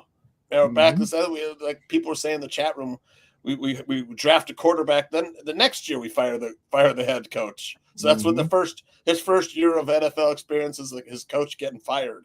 You know, that's crazy. I think Fox was better than we gave him credit for. I do too. But at the time, I just like there was so much lying and shit that he did straight to your face. He had a terrible roster too. Yeah. I think Fox was in a different scenario. Well, in a different scenario, he led 2 teams to a Super Bowl and was the D coordinator for another. So, but your point is largely true, though. I want to play for you guys, and Tooch made reference to it in his Bears State of Affairs. And Dan, did you hear Cole Kmet talking about some of the players not giving 100%?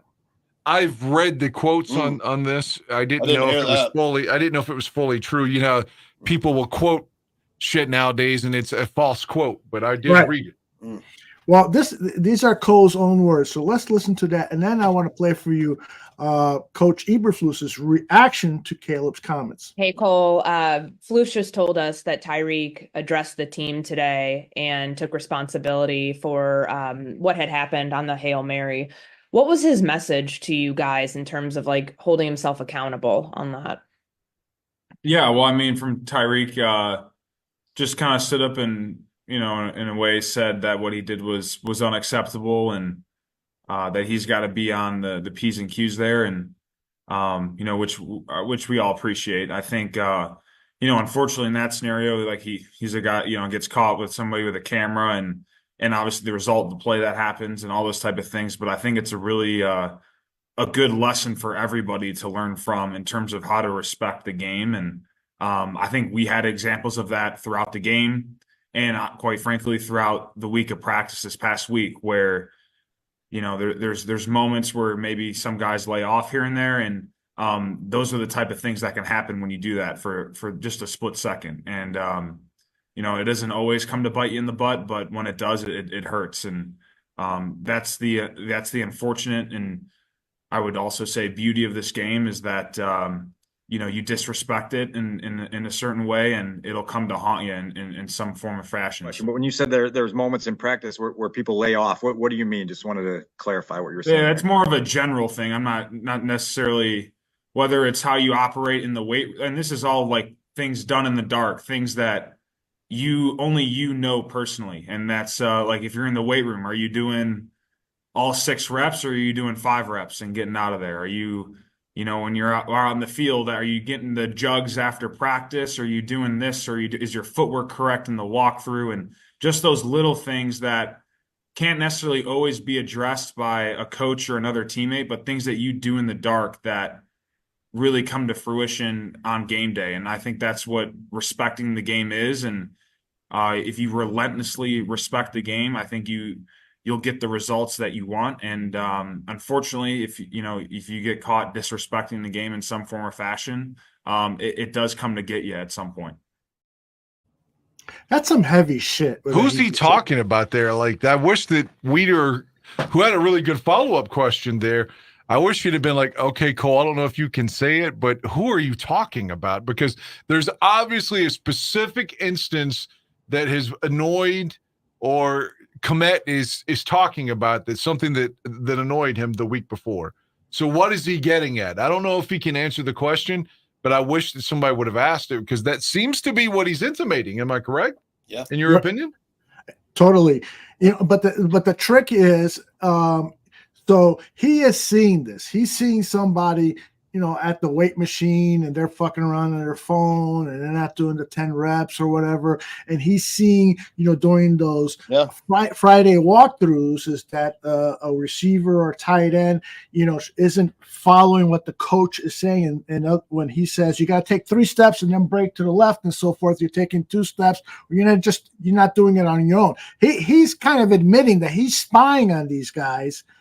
But the issue is, you ask him who, he's not going to say who. He can't. Well, I know, but you have to ask him though, right? I mean, that's. I agree. Can you tell us if it's a receiver? The dude, his initials start with R and O and Romadunze. I mean, we don't know. We're only left to speculate. There have been rumors that Rome has been having trouble with the depth on his routes. Sounds like Anthony Miller.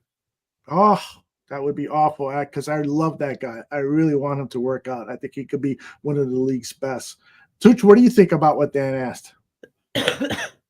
Look, I'm sure Cole Kmet had some names in mind, but he's not going to say anything, right? But to me, it's an indictment of the head coach. Without a lack of discipline, the team's going to give up games like this. No consequences. I mean, in a perfect world, Tyreek Stevenson be benched after that. There's no excuse. Yeah, so let me play. I want to get to that topic, but I want to stay on the whole Cole Kmet thing. I want to quickly play, and this is a short soundbite from Flus himself being asked about Cole's comments. And this was Matt Eberflus, I think it was today. Where is it? As you can tell, I'm trying to stall. Where the fuck is it? That gray slick picture still has you. You're just You're befuddled and confounded. Totally. Bullshit. God, I love it when he says that. I just fucking saw the clip. Where did it go? I talked to Cole with that, but it's really about wiring in on every single play, and that's really what it is every single week. And again, you have to ask him exactly what he was referring to. I don't know exactly what it was, but we had a general conversation about it's about wiring in, cycle of the staff, making sure we're doing our job, and being where you're supposed to be when you're supposed to be there. On that note, like Cole was asked about this the other day. I know Keenan mentioned in London, this is a player-led team. What does it say about the culture of this team that players feel comfortable? So fuck that part. What bothers me is we had a general conversation about that. Isn't it his job to dig a little deeper?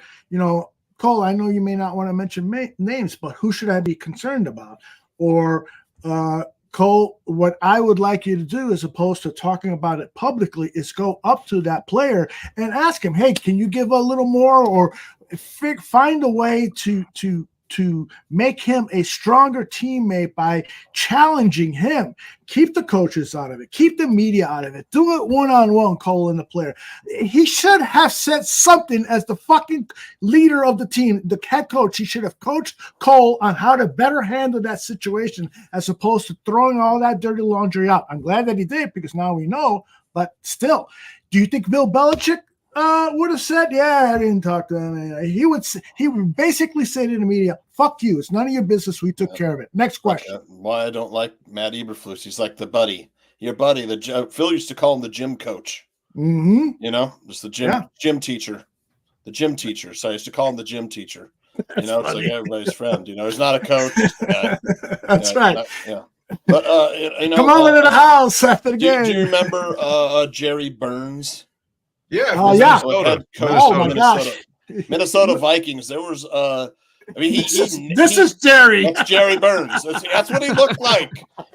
He had a scowl that would that would explode your head, man. If I remember some players were quoted as saying like they didn't want to walk. He would stand at the door to the locker room after the game if the loss, and then they don't want to walk by him because of the stare.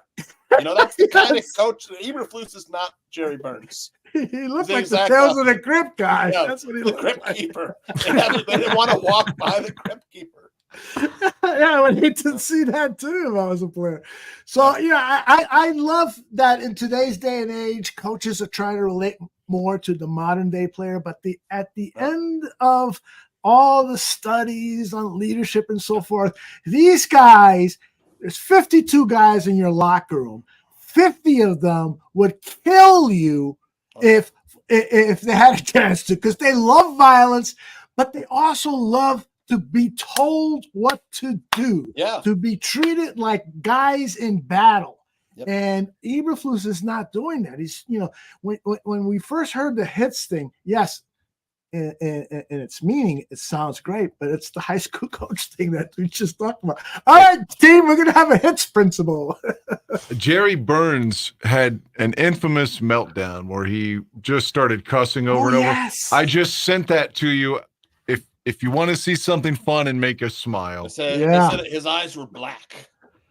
Well, They burn He had the right blackest through your soul. eyes. Yeah. But I just sent it to you via text. If you want to hear a guy saying the things as head coach that we would want Eberflus to say.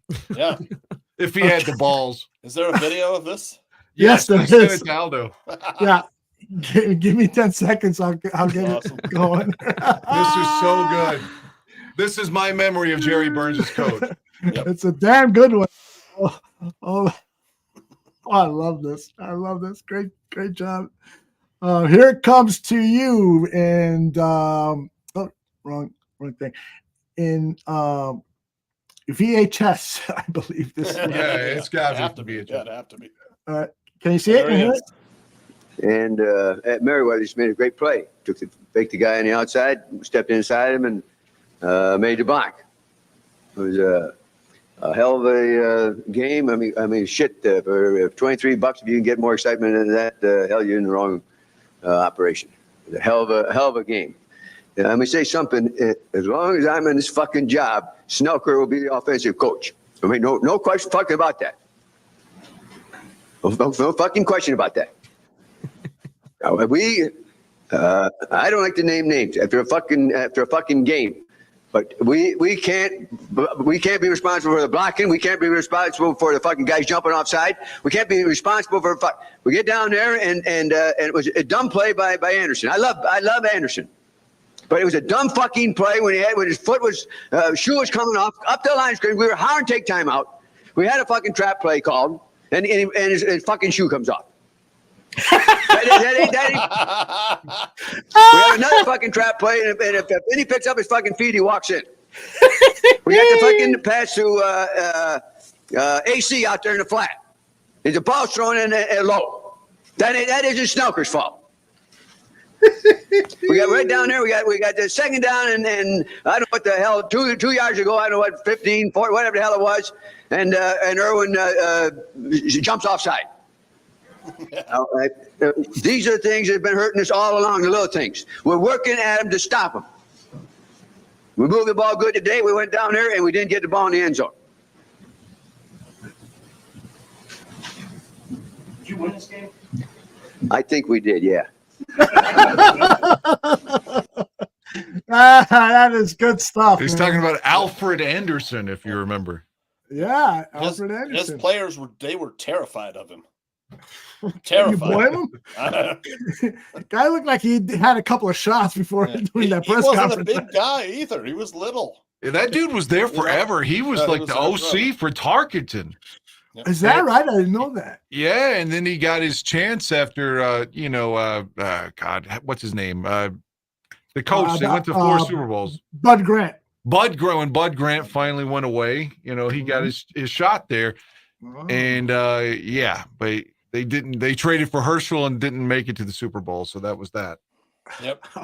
That's what this locker room needs, man. The modern players, they're too emotionally detached. I'm sure there's other things. I understand they have lives too and stuff, but you have to question their commitment. I mean, it's fair to question their commitment at times. Yeah, and I realize that I am not privy to all of the information. I'm not saying, hey, listen to me, everybody, about everything. I'm saying don't listen to me. I'm just saying listen to this rant. Listen to this opinion. Listen to this thought. You make up your own fucking mind. Don't call me an idiot just because I'm questioning. I'm trying to express the fucking feelings that I got in myself that won't allow me to sleep on Sunday night. I'm on Monday night and I'm still thinking about the goddamn game. I was like, my wife was like watching the game. She's doesn't understand football. She's from the Philippines. There's only one Filipino player in the whole NFL. It's like fucking the game. She's like, we're down 12-0. They're not going to win. And I was like, they come back. It's like 12. I was like, look, it's 12-7. Here we go. And then they come back. Yeah, we're up 15-12. We did it. Yeah. And then she walks away. We're all happy and stuff. And I was like all pissed off. She goes, "What happened?" I go, "They fucking lost on the very last second play." It's like, it was her fault. She walked away. Yeah, unfucking believable. But I mean, look, Where did she go? There's it's a I'm terrible questioning Mrs. Santucci's commitment to the Bears. Yeah, there's a couple of questions. Look, there's a couple of questions that are begging to be asked. It's like, how long of a leash will Ryan Poles give Matt Eberflus? I mean, he's very attached to his players. Yes. Look how long it took him to get rid of this bum. And he's a Jaguar now. Did I read that? Yes, he just got picked up yesterday. Good riddance. Oh, he's going to have a revenge game against he'll the probably Bears be next awesome. season. He's going to come back and a kickoff return against us. Absolutely. Yeah. I mean, look. And how long before the management gets tired of Ryan Poles being attached to Coach Eberflus? I mean, I don't know. I mean, I don't think the McCaskies, they're not very bright, if you ask me. Yeah. I don't. There's probably a Bears fan. There's not a Bears fan who would disagree with that. Mm-hmm.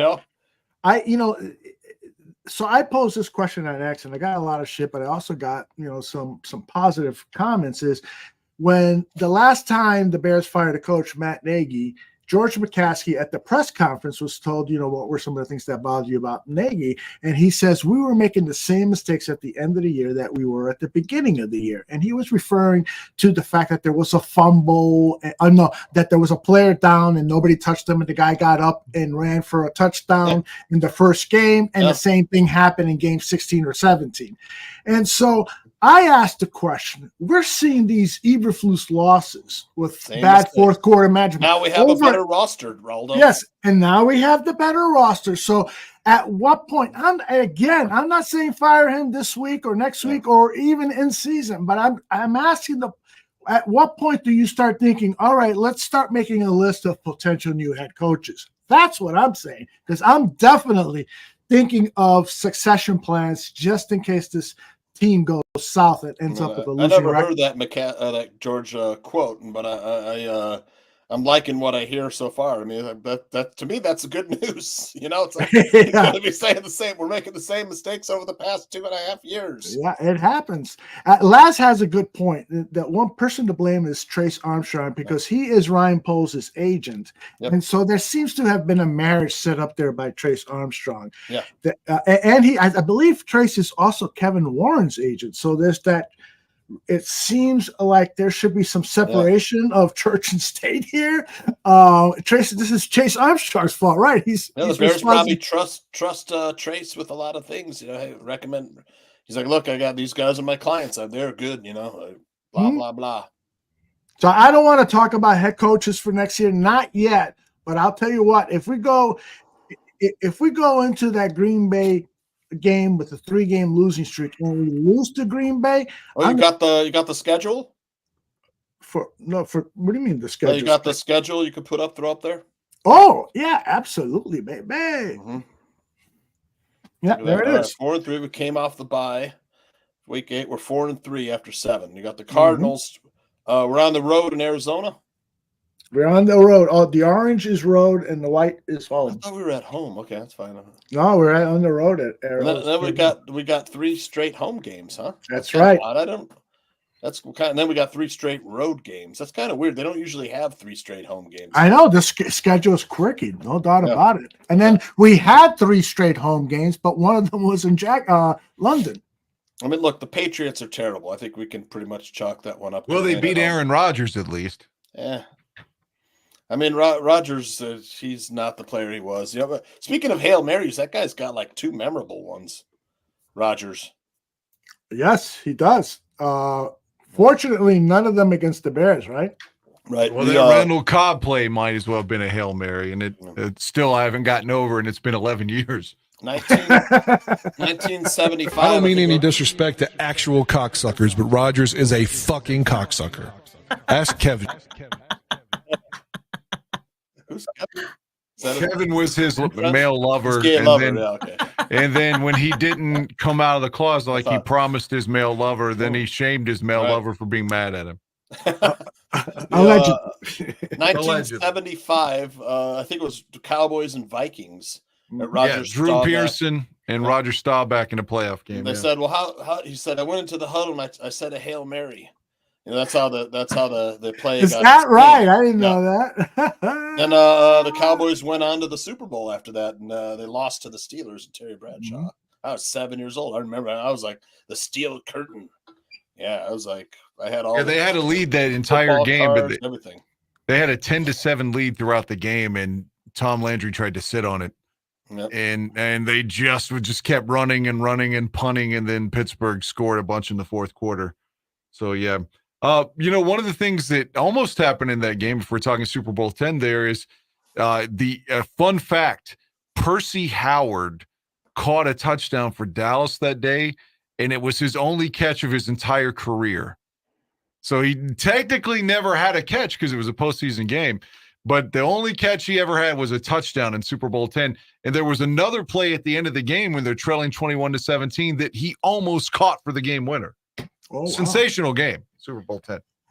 Yeah, my whole thing with the schedule, J2K, man, it's like I like the fact that Caleb gets some time to grow, but I don't have any faith in the coaching staff to beat the other teams in our division, man. Yeah, we're the worst. We're if you had to rank the coaching staff in our NFC North division, Eberflus would come there 4th out of 4.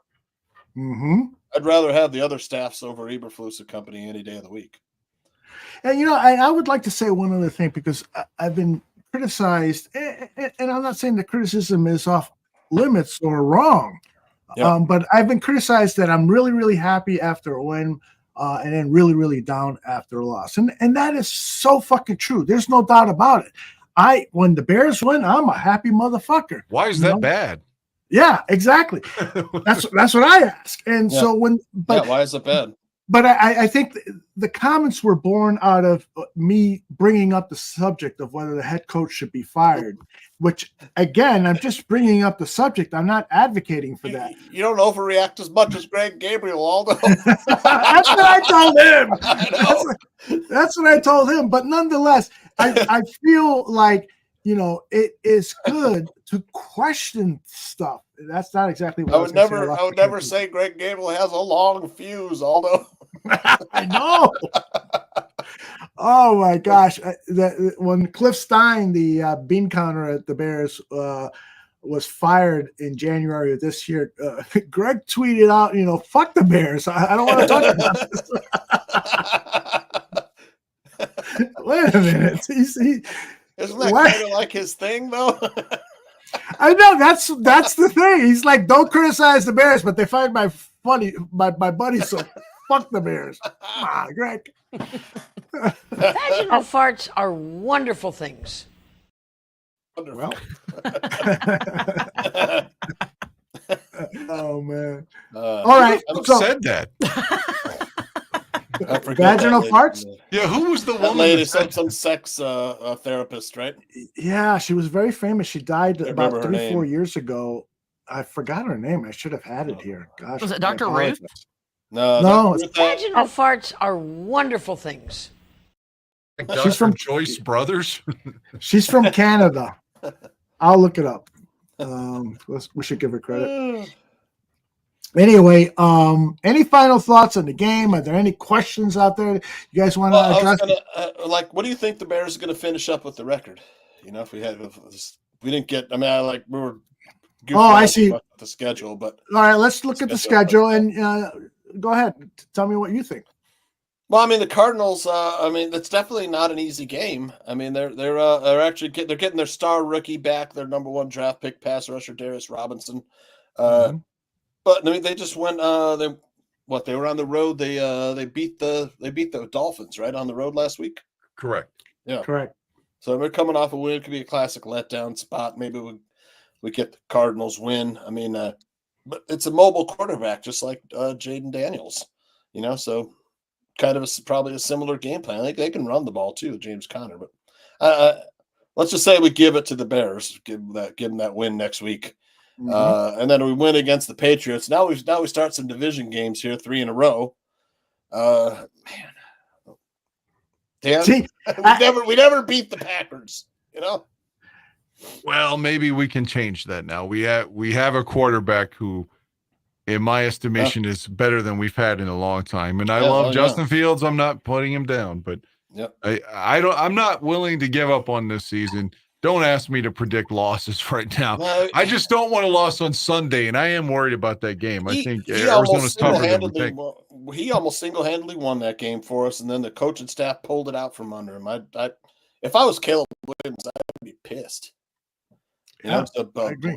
He was. Did you see the footage of him? I know. They combined the Hail Mary with his facial expressions, and then they showed Keenan Allen smiling. Yeah. He was smiling because of the pain, I'm sure. But to Tucci's question, I think, the most important part of the schedule right now is week 9 and week 10. A road game against the Cardinals. Gotta win these two. In a home. Yes, you got to win them so that you're in position for those next 3 games, which are all division games. Yep. And then forget about the Niners and Vikings and Lions in week 14, 15, 16. We got to worry about positioning ourselves for week 11 when all these divisional battles begin. That's the end of the story there. And I want to. 49ers are beatable. Absolutely. Defense isn't as good as it has been. They're so bad. Ayuk is out for the season. That's a major weapon in their offense. By the way, the lady, Christian McCaffrey hasn't played. She hasn't played a game yet. And may Sue not, Johnson, according to what I'm hearing. Sue Johansson, a Canadian sex educator, is the one with the vaginal farts. Great sex advice. Look for her on YouTube. I'm sure Dan and Nikki don't need any of her sex advice, but I certainly do. And probably Tucci, you don't either, given your history in the. He doesn't. He don't even know. He's got it. He's got it. He's got it. No doubt about it. All right, you guys want to talk movies now? Last 30 minutes? Sure. Yes. So we were talking Halloween movies. Yep. Yes, my favorite. So, Nikki, you mentioned The Shining. So, all right, you saw The Shining last night. What are we going to watch tomorrow night, which is Halloween night? What do you got? Probably my second favorite horror movie ever is John Carpenter's The Thing. Oh, yeah. Ooh, good one. Genuinely terrifying. So good. Yep. Mm-hmm. Good. Did you see the original? It was on TCM recently. It's not very good. Yeah. Yeah. It feels dated. It is. It's very dated. I have respect for it and what it did, but with John Carpenter, his treatment to it was just, God, it was beautiful. He made it so much better. Yeah. It was so scary. I think it's underappreciated by most critics and stuff. It doesn't become a top of mind discussion when you're talking about great horror movies. But that one, and it should be. Yeah, I agree. It should be just the layers of horror in that movie. I mean, just the desolation and being trapped, and it's so just dystopian. I thought that the prequel was good too. Yeah. I thought so too. Science fiction. I liked, but I hated the CGI.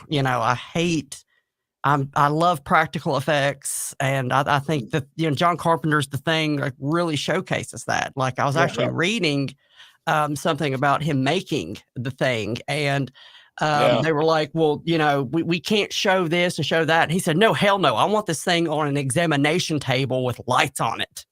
Yeah, I want people to see what just this horror and how they can't figure out what the hell this thing is. With lots of squishy sounds too. Yes. Very well done. Yeah. Who was it? Somebody here says, you're right. Says, have you ever seen Midsommar? Yeah. That movie is fucked up. Saw it in the theater on a date. Scary. I liked it. The lady looked over at me afterwards and she said, that is not a date movie. Bullshit. That's totally a date movie. Bullshit. I agree with Nikki. Totally agree. That's the type of movie where you're hugging each other. It's getting tighter and tighter. Oh, honey. Yeah, absolutely. I felt bad for Florence Pugh. I mean, throughout the whole movie, she's wearing these bad, baggy jogging pants that were so unflattering. I felt terrible for her. You know what I'm talking about? It was like, what the hell?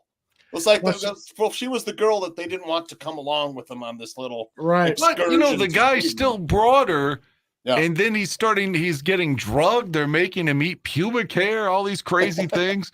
And at the end, she just fucking sentenced him to death. I mean, a lot of that was when he was like not in his right state of mind. And I know that she's supposed to be the protagonist, but by the end, I think that both people show that they're really shitty. I know she went through some adversity, but for her to suddenly be the queen of this village and just to sentence him to die when, again, he's been drugged the last 45 minutes of the film. Yeah. And she knows that. I think at the end, she's the villain. I think that's the whole point of the movie, though. I think it's supposed to show the horror that's within all of us. Mm-hmm. What any person is truly capable of doing. At this point, I feel I'm so old that I might have to jump on that cliff and die face down the way they do on there. I think they waited till they were 72, That was 44, 72, whatever. That scene was directed so well because it was shocking and horrible that person jumped out. The other thing that I really loved of the movie is they did something with CGI. In the background, they would have the images, moving so that it gave you that hallucinatory feel. And I remember reading that the director said that they did 40, 50 versions of that on CGI. He says it wasn't expensive, but we just kept saying it's not quite there. And we kept playing around. And so when I saw it, I unfortunately didn't see it in the big screen in the theater, but I saw it on my big screen here at home, and I was like transfixed. I think I had smoked a little marijuana, and I was like, whoa. No. You don't say. Pretty cool stuff. Now, what about Cliff Victoria? He says American Werewolf in London and a Love Nightmare that one. Elm We were Street. talking about that one the other day. Pretty scary ones. Yeah, those are scary. Yeah. Both of those are really, really good. With Nightmare on Elm Street, that's a movie where, you walked in to see it and you didn't expect it to have that intellectual heft to it, because it's all about dreams and that there's a boogeyman in your dreams that can kill you and so forth. And it just started to work for me on a level that was just a little bit beyond the Jason Friday the 13th movies and so forth. This had something going for it, so it was pretty cool. Changed my life forever. All jokes aside. Really? I was born in 80 on Halloween, as we know, in less than an hour on my time. Will be my birthday, but sometime in the middle of 85, it was one of those things that, again, both of my sisters were older than me. They were born in 74 and 5, respectively. It was one of those things they wanted to go to the neighbor's house and do whatever 10 and 11-year-old girls did at that time. And my mom said, well, you can go, but you have to take him with you, being me. So to placate me, because, of course, they didn't want me in the same room or something, they sat me in front of the TV, and it was on HBO. So I'm not even 5 yet. Hey, this isn't Thomas the Tank Engine. This is somewhere in the summer of 85, and Nightmare on Elm Street comes on HBO. And even at that time, it didn't scare me, but I was transfixed. Again, the movie that scared me as a kid was Cujo, because I believed that dog could be outside, and it was real. Even as a kid, I thought Freddy's not real, that fucking dog. But yeah, I saw Nightmare on Elm Street and I was too young to see it. And it didn't scare me, but it created like a monster in me to where I had to see all these films. And by the time I'm in like kindergarten or first grade, I've seen a lot of shit that other people had. I mean, like the first film that I saw in the theater, my recollection was Hellraiser in 1987. So I was watching all of these films and I shouldn't have, but so seeing that movie at age 4 on HBO really changed my life, man. It really did, in a good way. It explains a lot, Aldo. I was the same way. I watched horror movies at a very early age when I was like 4 or 5 because my mother loves horror movies, so I grew up watching them. Yeah. Well, and maybe this is the same is true for Tooch because he's closer to my age. We grew up watching creature features on WGN TV here in Chicago, and they would show Son the of old Svengoolie. Yeah, Son of Svengoolie, and they would show the old black and white Paramount Picture horror movies, the Dracula with Bela Lugosi and Dr. the werewolf. Fibes. Remember, I used to freak me out. Yeah, Vincent Price, Dr. Fibes. They were cruel. Yes. You know, like And he so- was so cruel. He would like melt people's faces off with Oh, acid. love that Dr. Torture. Fives. Yeah. I love characters like that. And then all of a sudden, we hit teenage years and we're able to go to the movie theater. And that's when all of a sudden the R-rated, Yep. really hard-rated. 1982, I think, for me. It was Yeah. 14.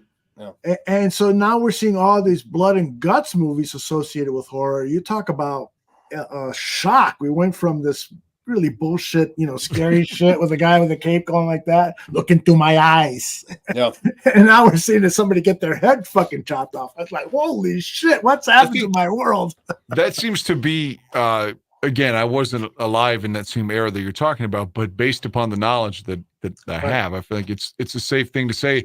The financial success of Halloween, which drops in 1978, is what is the catalyst for all of these movies, including Friday the 13th, who suddenly view, okay, well, Halloween made X amount of money and they only killed 3 people. So we can up the ante like a motherfucker and steal that audience. And suddenly the early 80s is all the slasher films as a result of the success of Halloween, in my opinion. Yeah. You're John correct. Carpenter was a huge part of the whole horror movement. He really was. Very, very influential. Yeah. And that movie cost a little over $1 million to make, and it made about $100 million, which in today's dollars is close to $1 billion. I'm exaggerating a bit, but it was so profitable for the company that you saw a lot of duplicates, and then you saw sequels too, and so forth, which is okay, but some of the sequels are terrible, and it takes away from the first 2 films. Yeah. It's like Rocky. Like, I don't want to change it from horror films, but Rocky is an example of, like, if you watch each individual movie, there's something you can gain from it. And you're like, okay, this isn't just awful, a bad sequel. But in the same regard, for people that aren't fans of the series, they're like, there's like 20 of them. And it just devalues the original, which is a great love story. Exactly. It really takes away, when you have so many sequels, it takes away from the substance of the good films, in my opinion. Anybody know the movie King Booker World is referring to? Madman from the 80s? The one, isn't that the one with the guy at the bare feet and the overhauls? It was the one I'm talking about, Madman. Vaguely. Madman Mars or something. I didn't like that film. Yeah. Yeah, I'm not familiar with that. It's in the early 80s. Plus, there was a movie called I, Madman that was later in the decade that had the Clayton Rohner, and he was in Just One of the Guys in April Fool's Day.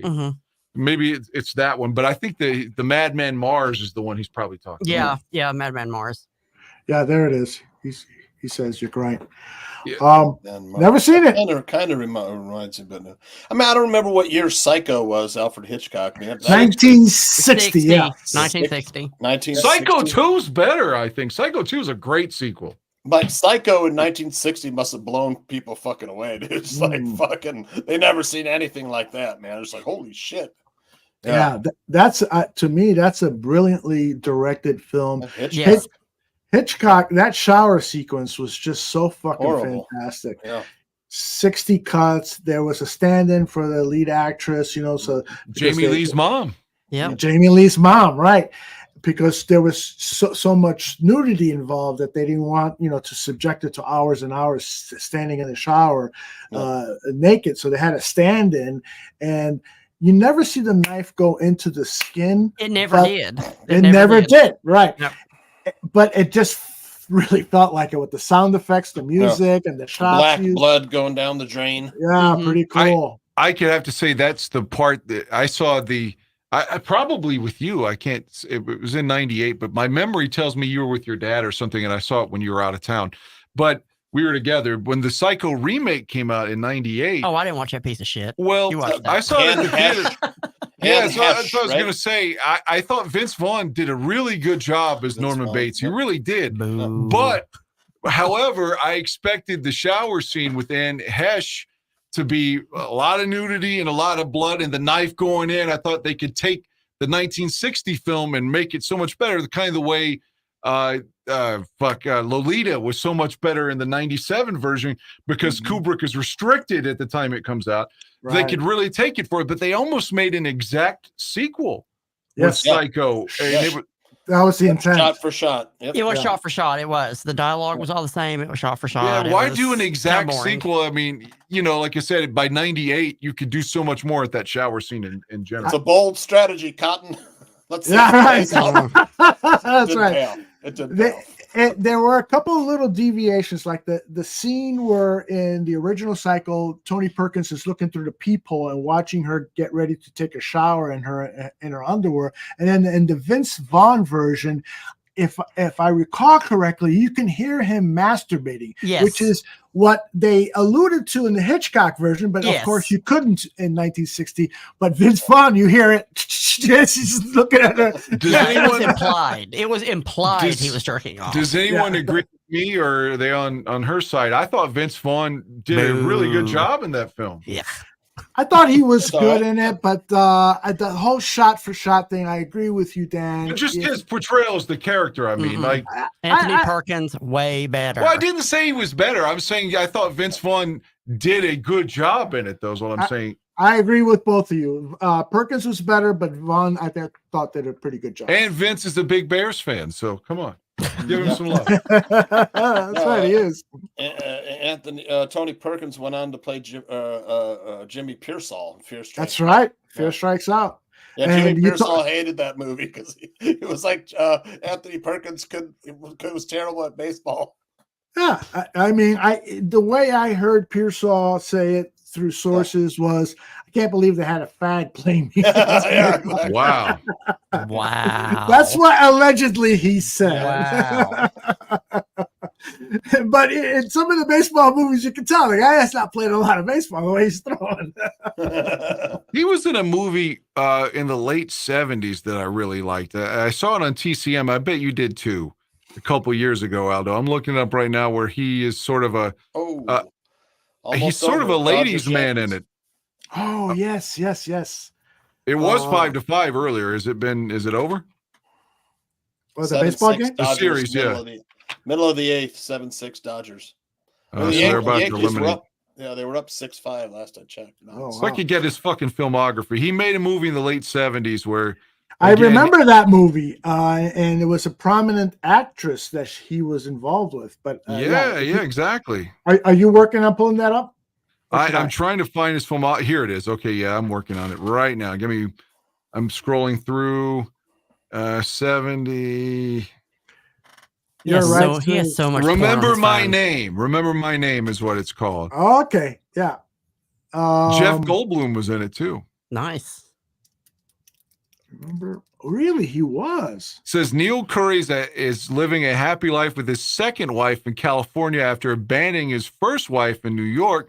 Their life of domestic bliss is interrupted when Emily comes back from prison where she had served a 12-year sentence for murdering Neil's former lover. She arrives in California to wreak havoc and claim Neil back.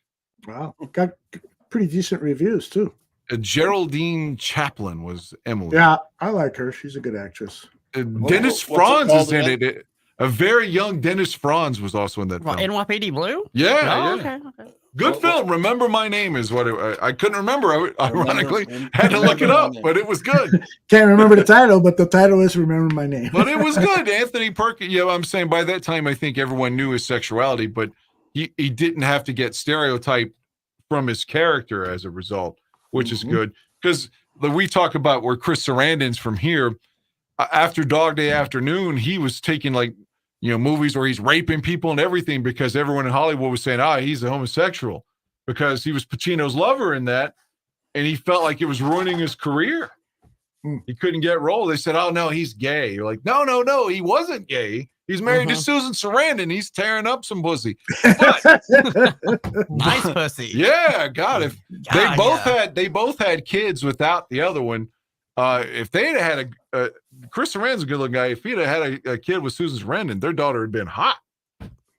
Guaranteed. For sure. Yeah, Hey, yeah, I love wanna- Friday Night. Love Friday Night. Friday Night is excellent. Did you guys see Identity with John Cusack? Yeah, I saw it at the theater in I just 2000. commented on it. Was that 2003 or 2? I saw that at the theater too. Cusack's another Bears fan. Yeah, he is. I love. I thought that was a good movie. Oh, yeah, Ray Liotta, the late Ray Liotta was in it. Yeah. A solid film. Yeah. Excellent.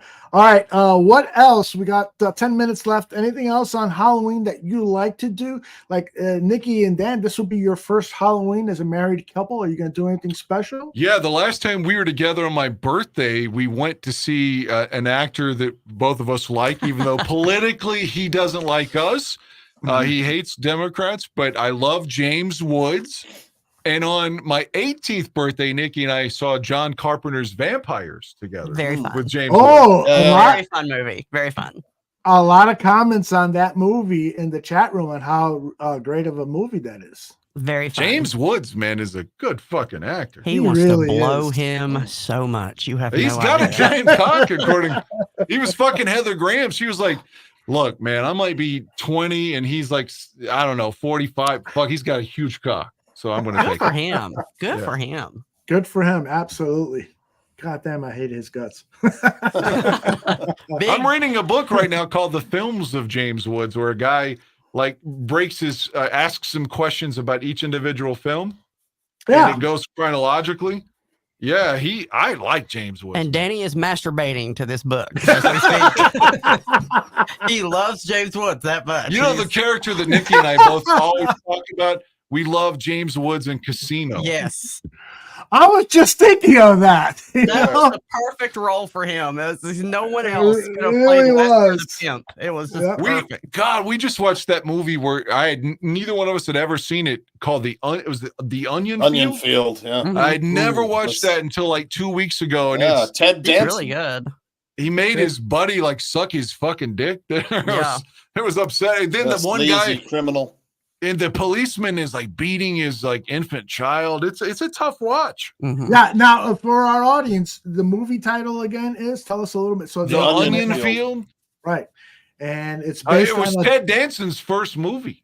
right. Yeah. Based on a Joseph Wambaugh books. He wrote a bunch of Novel. crime novels. Former cop wrote a bunch of crime novels during that era, and they were very successful. And a couple of them were turned into good movies. The Onion Field and Fort Apache, The Bronx, with Paul Newman is another one you might be interested in.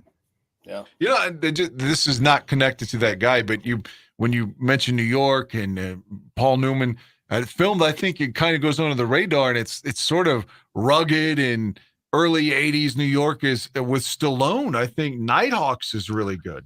Yes, it is. Yes, it is. I forgot who directed that, but yeah, I remember it being really well directed with great cinematography. Saw it on a big screen when it was released. Damn good movie, Nighthawks. And Stallone's got that The beard, goatee. yeah. The beard is like really super dark, but very pronounced looking. He looked really fucking cool. And William Devane was in that movie too, right? Yeah, just that I thought it was a good film, and I missed it early on, just like The Onion Field. Because again, Nikki and I, she could attest that we had no TV stay. We basically all we had was like HBO, Cinemax, and Showtime, and just the networks. So we were watching movies constantly, but I don't remember that Nighthawks or The Onion Field ever coming on HBO throughout the duration of my life. I watched it, both of them, years and years later. I saw Nighthawks the first time probably in like 2019. Yeah, some of the producers It was and 1980 or 81 for Night. 81, I think. Yeah. Some of the producers and film distributors sometimes hold movies for a while to create a bigger demand. I never understood that strategy. That's probably what happened there. Tuch, you got a couple of little ones, so you're going to be out trick-or-treating with them tomorrow, right? Yep, tomorrow. Yep. Yeah, I'm still, if the Dodgers win, the Yankees magazine that I've been working on, that'll get scrapped. But my coworker's doing the Dodgers one. He's on vacation tomorrow, so I end up having to do it anyways. But I got a bunch of other stuff going on too. But, yeah. So you're hoping that Yanks win tonight to extend the series? Well, then they would win on Saturday, I think is the last. Right, because the next game would be Saturday. Yes, that means I'd be working on Saturday. Mm. So yeah, I'd rather that the Dodgers pull this one off, and I can get it over with. There you go. So the Yankees got two, first and second with one out. Will you be taking the girls out for trick or treating? Yeah, tomorrow night. Yep. What will they be wearing? It was supposed to be tonight, but it was raining here tonight, so they moved it to tomorrow night. But oh, really? Yeah, my work had trick or treating for employees' kids And they came down to my work during, my wife brought them back to school, so they missed the morning at school, and they had like a breakfast buffet with pancakes and eggs and sausage, bacon, all that stuff, and then a bunch of games and toys and gift bags and candies, all sorts of fun pictures. You had a photo booth and stuff, and coloring and crafts, all sorts of stuff for Halloween. They loved it. But my 8-year-old she wanted to be a dark angel, so she's got like black wings, a black dress, like black gloves, and a black halo. And then the other one, the 6-year-old's Wednesday Addams. Oh, that's cute. She we were at the Halloween party for the Filipinos Americans of Iowa, and they had my wife and Wednesday, my daughter, did that dance with my hands. Yeah. They had a dance for the party. And there were other people had dances. It's from the costume TV party. show Wednesday where she does. Yep. What's her name from the movie? Janet Ortez. Yeah, I love her. My God. Isn't her last name Ortega? Or is it Ortega? Ortega. Yeah. Okay. Yeah. She's everywhere now. And then we'll head over to like there's some of the bigger houses in West Des Moines where they give you out like a full candy bar. There you go. You get full size candy. Some of them have some really cool like. Tooch, I'm disappointed that you're not dressed in one of the Slipknot. I got my. He's from Des Moines. I mean, he's in Des Moines. Yeah, he should have the Slipknot jumpsuit on. I know. Yeah. I bought their whiskey. It was really good too. They have a Slipknot whiskey made right down the road. I brought one of their whiskeys to Aldo's party. It was like, yeah, that was awesome. That sounds good. Rye I should have tried that. Just yeah, so I that sounds good. Yeah. Yep. Same distillery and stuff, but yeah. The only tradition we have over here is my stepdaughter's sister from another marriage will be coming with her friends, and she comes with about 5 friends. They all dress up, and so as soon as they ring the doorbell, what I do is I take a full sack of candy and I give it all to her, and then I say to the other girls, this will be the 3rd year I'm doing it, I'll say to the other girls, oh, all out of candy. And they're like, ah! So tomorrow I'm trying to think of maybe something different to do along the lines. Still giving all that candy, but I got to come up with a better line because I've used it the last 2 years.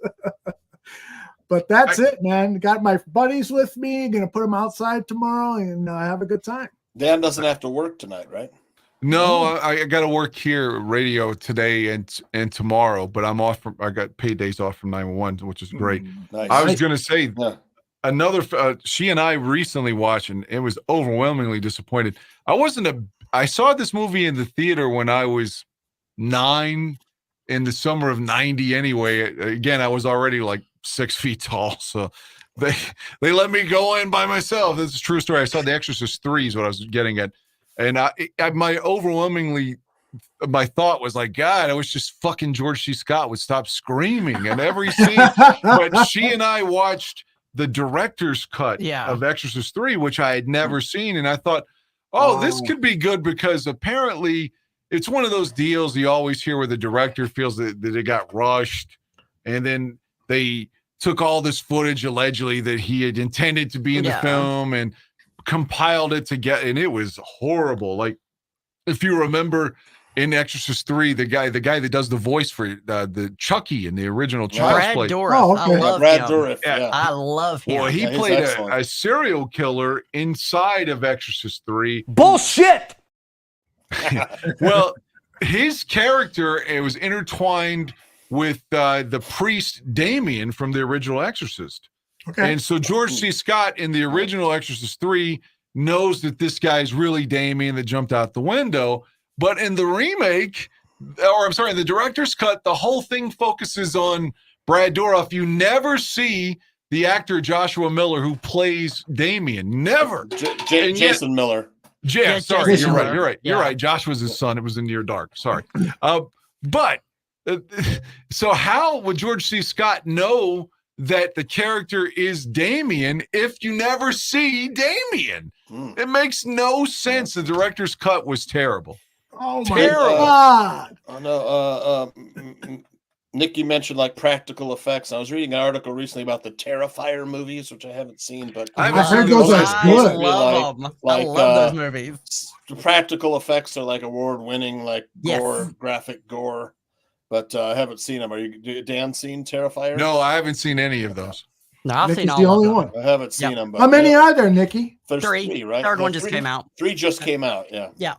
Oh, I got. Do you have to watch them in order, or you should probably, right? I would watch them in order if I was, because like I said, the first one is like it's kind of low budget, but you know it's still a lot of fun. Second one had a higher budget, a little bit more of a story, but still fun. And I would watch them in order if I was going to watch them, because I know 2 and 3 are chronological. They're all chronological actually. So. And then, did you all see that recent movie with Nicolas Cage where he was Long Legs? Long Legs. Yeah. Yes, we watched that together. I loved it. That was pretty good for Halloween. That would be a good one for Halloween. But The only thing I would say is that I wish there was more of him. His it was barely in it. Yeah. You know, very uncanny. Very he was- uncanny. Right. It was. He's a producer on it too, so he has some financial interest in it. Yeah. So I'm surprised he didn't. I'm sorry. I was gonna say I've told you all this. I didn't mean to step on you with Long Legs. Okay. I've told you I brought this movie up so many times. It comes out today on streaming. Is that Demi Moore film called The Substance? Yeah. Okay.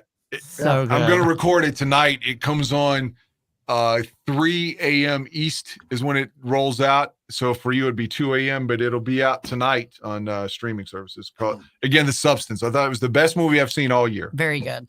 I'm definitely going to watch it. And full frontal nudity. Yep. With Demi Moore and Andy McDowell's daughter. I can never remember her name. Full Metal Bush. Full Metal Bush. I love it. Yeah. I will, and I want to encourage everybody to go out. Maybe Bushes will make a comeback, huh? Dan? They should. They should make a comeback. No. They will at my house. I haven't shaved in 6 months. But I do want to encourage everybody to go out and vote. And, you know, I'm not going to, tell you who to vote for, but I know for sure who Everyone on this show is a dog and a loser. Not John. He's the best, except for me. Except for me. Well, she and I may be the only two in our state that's voting. Yeah. A certain lady. I swear to you, I heard this because again, we got all these political ads, and this is how they pander to it. Again, it doesn't matter which side you're on. I mean, everybody does. It's the style. So I was dubbing in an ad, I guess 2 days ago, and the guy goes, "I've got real West Virginia values." He's like, "First off, Donald Trump, I love him, and I've got West Virginia values: God, guns, and coal." I'm like, God damn. That's West Virginia in a nutshell. Yeah. Anyway, I was disgusted by it as they pandering to the Beautiful guys. state, though. So that might be one of the most beautiful states in our country. There's so It many is. beautiful It is. states, Just but beautiful. I that take is it completely for granted and don't give a fuck. He does. Come on, Nikki, set him straight.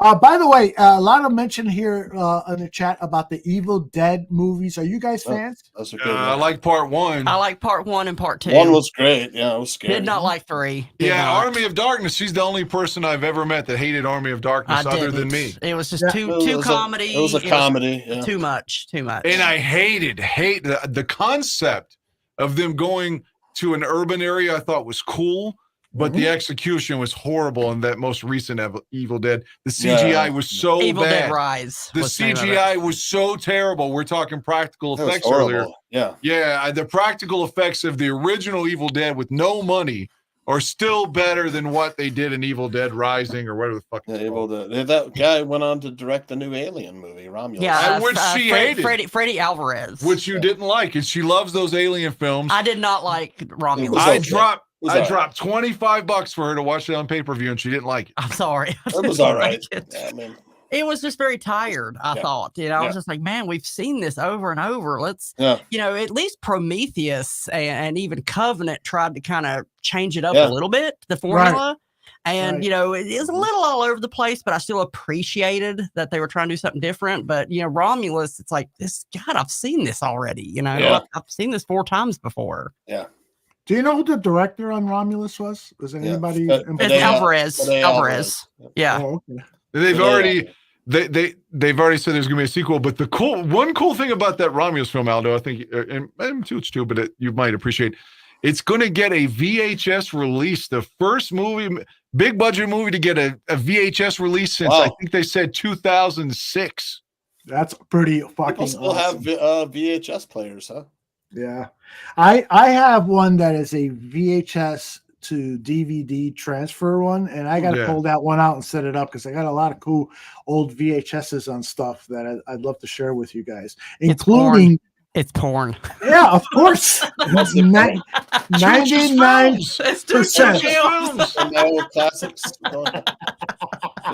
Hey, before we go, Aldo, can you share? You've told the story on air a couple of times, but Nikki's never heard it. And when I tried to tell her, I fucked it up. I remember the gist of the ending of it, but that was it. Could you tell her about the time you did a piece with Robert Englund? Oh, yes. In fact, that's one of the things I have. Yeah, I remember VHS. the story. Yeah. When I worked at the local CBS station here in Chicago, Richard Englund was Robert Englund. Robert Englund. Robert Englund. I already gave away Did you call him Richard? Story. Yes. So Robert Englund comes to promote the VHS release of Nightmare on Elm Street Part 2.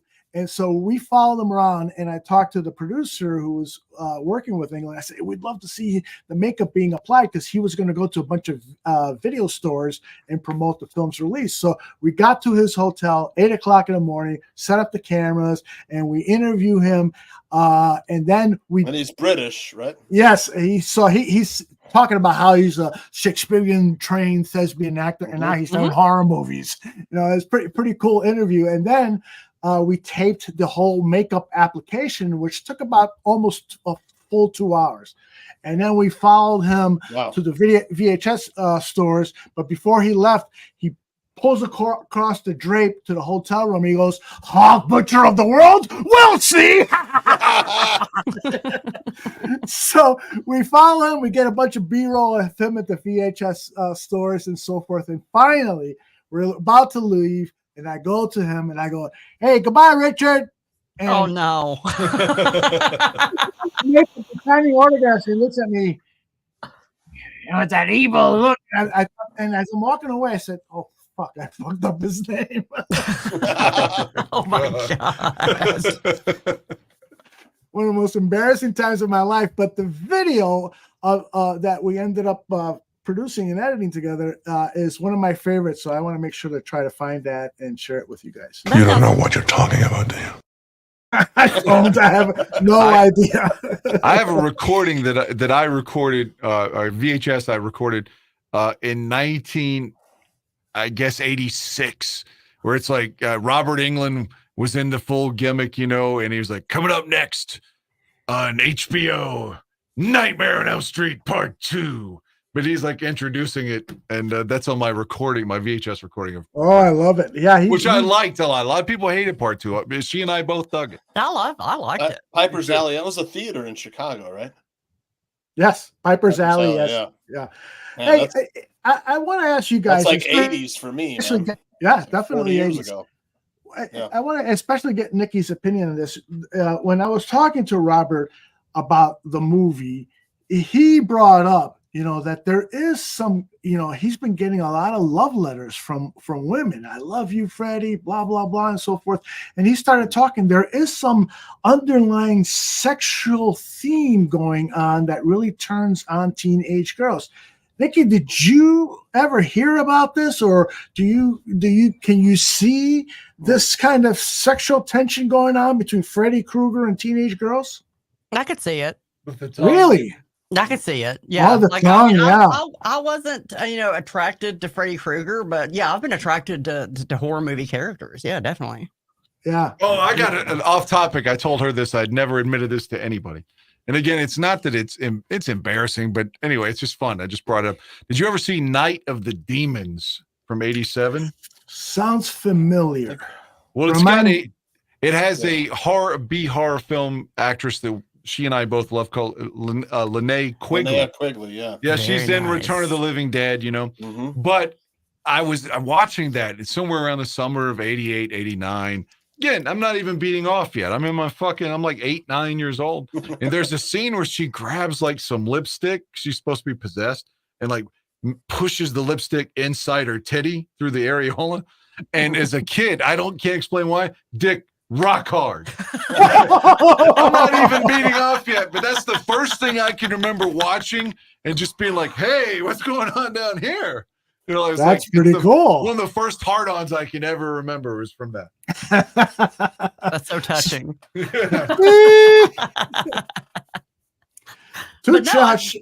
Go ahead, Nikki. I was just saying, no, I totally get that. You know, like I said, being turned on by horror movies, because I mean that's something, you know, a lot of guys, you know, hint if there's younger guys listening, like horror movies make chicks horny. Yeah, you know, I heard It's the that truth. like with Dracula, vampires sucking Mhm. blood and so Yes. forth. But other horror movie characters, I never. Good to know that too. My wife likes horror movies. I never knew she was horny.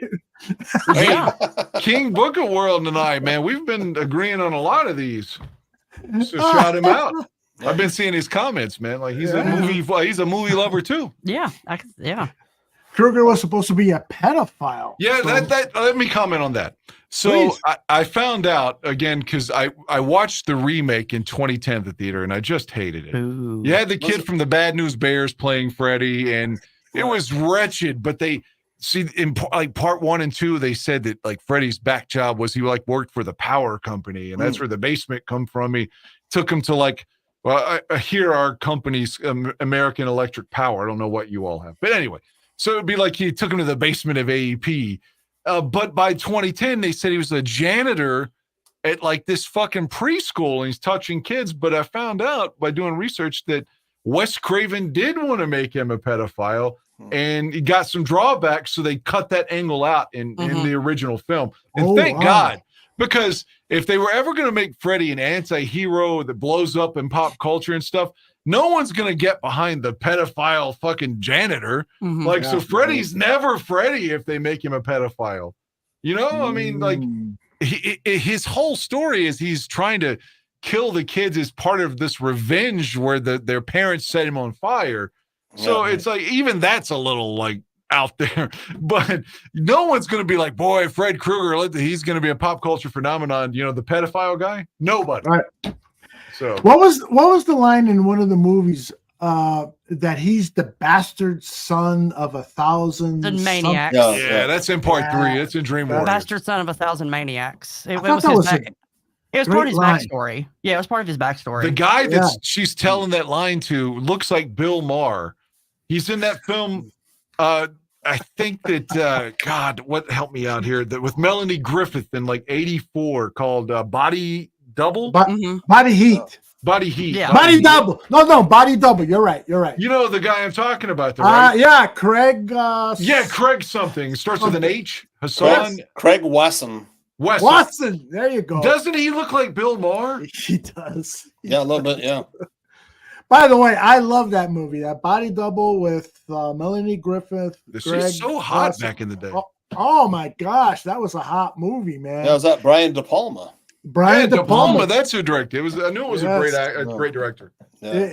It really is. You know, De Palma has that voyeuristic feel to his films, and that one, I mean, it's one of the plot points. He's spying.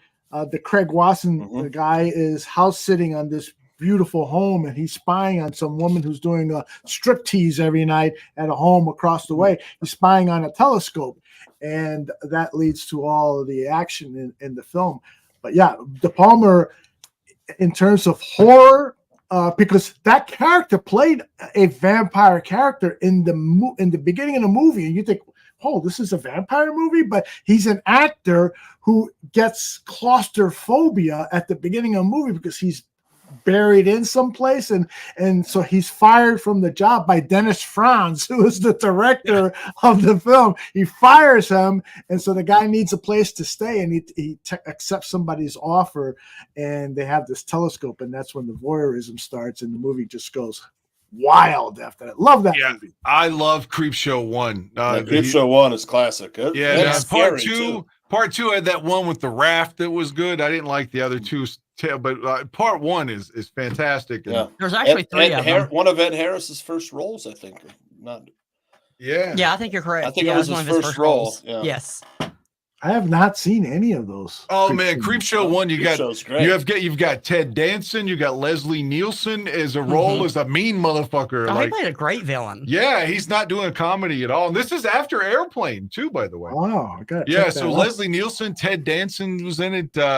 Hal Holbrook. Oh, the guy Fritz Weaver. Fritz Weaver's in it. Fritz Weaver. Yeah. Oh, and, it's Adrienne Barbeau. I definitely have to see it. Yeah, Creepshow was the marriage of Stephen King and George Romero. Wrote the entire script, and it's great. Yep.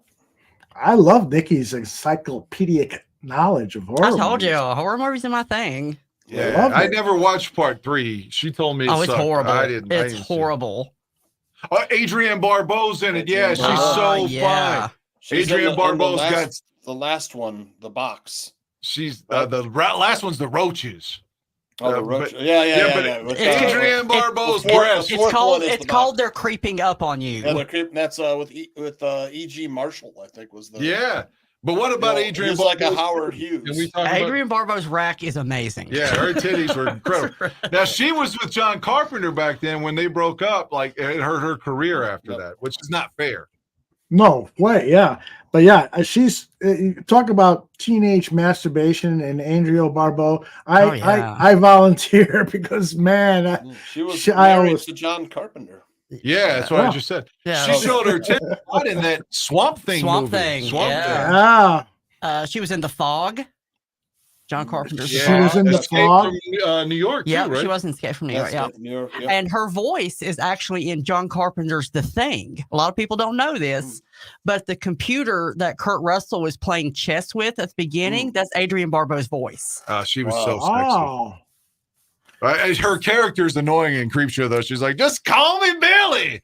She's trying. All she does is like cut Hal Holbrook's balls off, and he gets revenge on her, though. The Thing was like Kurt Russell's like first movie where he was kind of like broke into the action hero horror, right? I know he did Used Cars after being a Disney actor. He was in the Disney movies, And Used Cars is a hilarious movie. Jack Warden is classic. Yeah, I bet that movie still works today in terms. You know who's good in The Thing other than him is Keith David. Keith David. Oh, I love Keith David. Love Keith David. He was great in They Live with Roddy Piper. Yes, he was. Yep. Also a John Carpenter. Look at them titties. Yeah, look at that. Look at them titties. I want to go strip club with Nikki. Damn. I bet you Adrienne Barbeau looks way better than Grace Slick now. I just know. Oh yeah. I don't even have to see her, and I'm betting on it. Yeah, I would totally. I would fuck Adrienne Barbeau blind right now. That fuck Grace Slick. And if Raquel Welch was still alive, I would have let her shit on me for real. Totally. She was a great grandmother that I wanted to fuck. She's a G milf. She is so beautiful.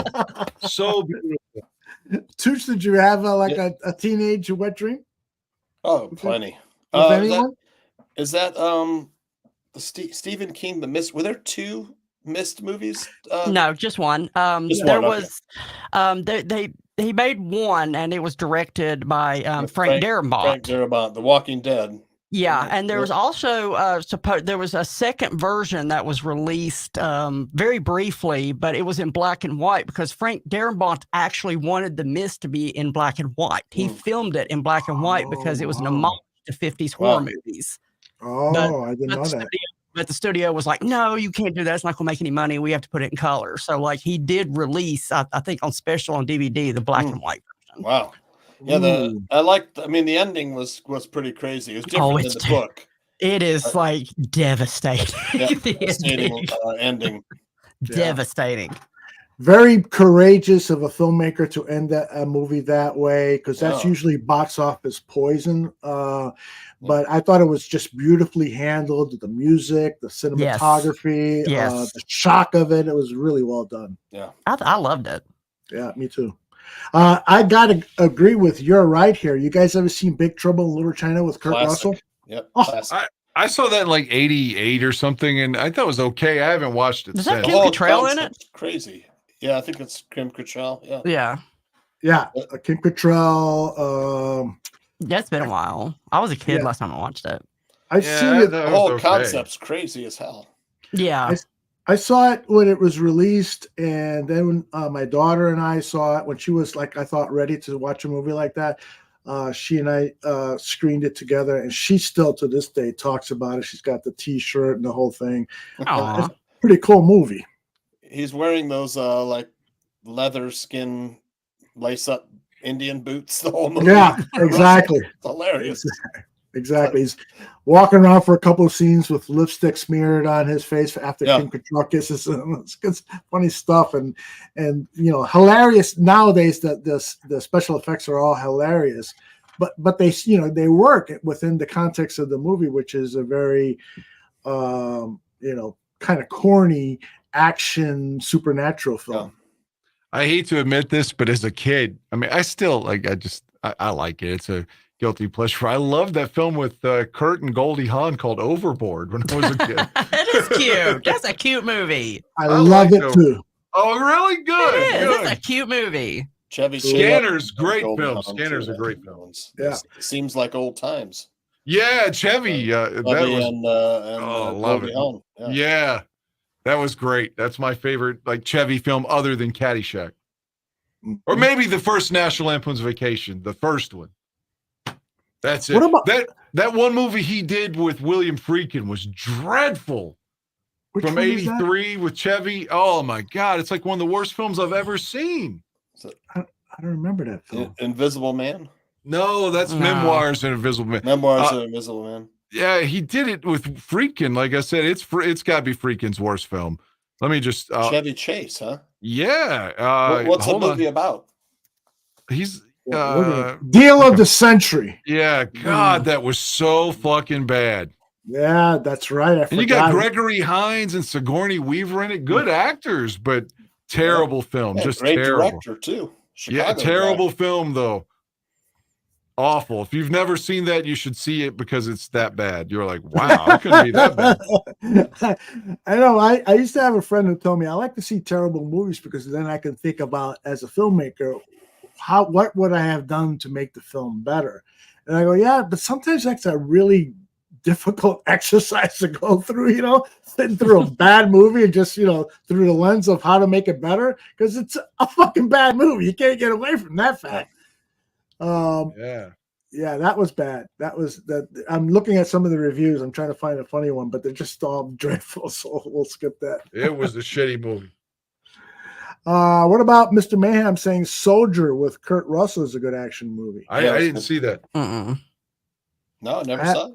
I never saw it either.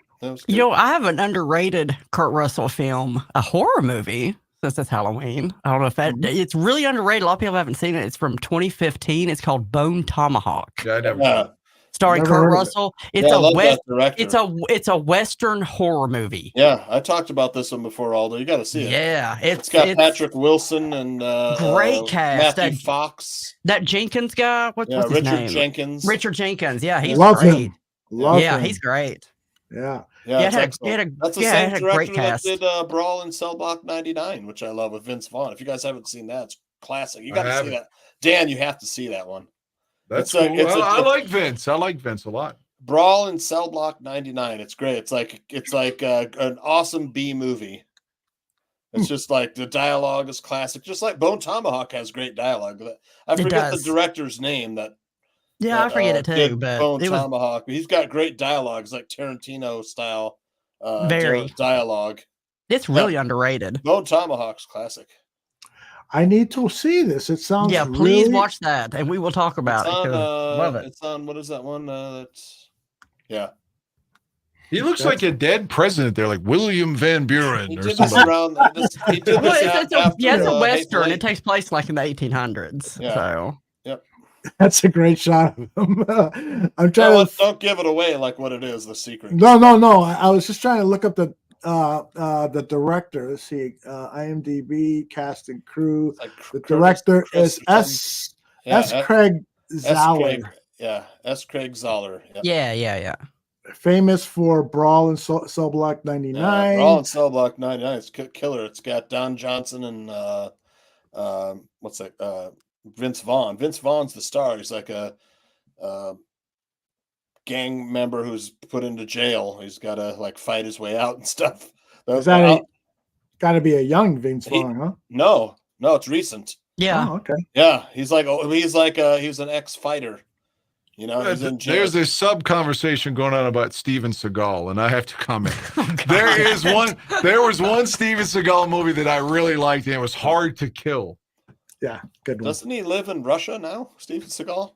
Yeah, I think he's out there somewhere, Russia or North Korea or something like that. When did Steven Seagal become a brother from the side? You all hear the way he talks now? Yeah, he's definitely out there. Train Hollywood actors in martial arts for the movies. Yeah. He used that line he kept using in Under Siege. He was like, "I'm just a cook." He said that like 6 times throughout the film. You kept saying that I was trying to go to sleep the other night, and you would not shut the fuck up. I was saying, you're just a cunt. Nikki, did you see Brawl and Cell Block 99? No, I'm aware of it, but it's on my list. Talk about practical effects, man. That's cool. Yeah, it's definitely on my list. Yeah, cool. You know, Seagal in the like 80s. That one together, you could watch it together. You guys would like it. Yeah, definitely. I don't know. It doesn't have James Woods in it. He probably won't watch it. Wasn't Seagal fucking Kelly LeBrock at one point from Weird Science? Sounds like I think so. I think she was in Hard to Kill actually, but I think I think he was hitting it. He was in Above the Law with Sharon Stone as well in '88. Yes. Well, I was going to say he did 2 or 3 movies in the Chicago area in the 80s. I think Above the Law was one of them. Right. That was and they were pretty good action films, cop action films, and he played a badass. I mean, the guy is an imposing figure. He's 6'2", 6'3", does karate really well, and so he's walking around in a long, knee-length leather jacket, and he's kicking people. He walks into a bar, starts to question suspects and beats the shit out of half a dozen of them and stuff. He was a very popular action star. Heidi Zimmerman, how are you? Heidi hates movie talk. She hates movie talk, though. I know. We finished our bear talk, and she's here for our movie talk. So yeah, love you, Heidi. All right, you guys want to wrap up your final thoughts, or if you guys want to continue, I don't know how long. I'm going to go home, and she's got to work in the morning. You guys have to do some sex, right? Yeah, maybe. Maybe I'm getting over the Hail Mary. No, but he's having sex tonight. We were talking like Jerry Burns, the head of Jerry Burns. Well, we were talking about slasher, like the early '80s slasher films. One of the ones that like I always reference that feels like no one has ever seen that I liked was called Pieces. Oh, I've heard of that. Pieces. Mm-hmm. Pieces. It's from like 82, 83. Who's in it? I don't know, but I thought that was the movie starts out where a kid's like got this. He's doing a puzzle of a naked woman, and she's got bush and stuff, and I like it. The mom's like, "You goddamn like dirty little fucking pervert! You're a piece of shit like your dad." And then he kills the mom because she takes away his like dirty like puzzle. And then he grows up and he starts killing women to create the puzzle. He's taking pieces from each. Oh yeah, I remember this. Yeah. I dug it. I dug it. It's very fun. Very fun horror movie. Aldo's frozen. No, he isn't. Okay. Aldo looks like the kid from Basket Case right there. Oh God, he does. He's got a Quatu. See what this reminded me. Total Recall. He's got a Quatu. Do you remember the movie with Rosie Greer and Ray Milland, where Ray Milland's head is like, I don't remember if it was like surgically implanted to Rosie Greer, and both of those guys are walking around the entire movie. This is Rosie Greer, who was a defensive end for the Rams, part of the fearsome foursome, and was there when Bobby Kennedy got shot. And exactly, and he and Ray Milland, who was well over his career at the time, are making this schlocky horror movie, and they're walking around the entire movie like this. I gotta find a picture of that. This is it, though. All right, guys. Any final words? Let's go around the horn. Johnny Santucci, you first. What's going on? But weekend sports betting tips on Friday. Nice. Anthony and Sean, and Anthony started his 911 job.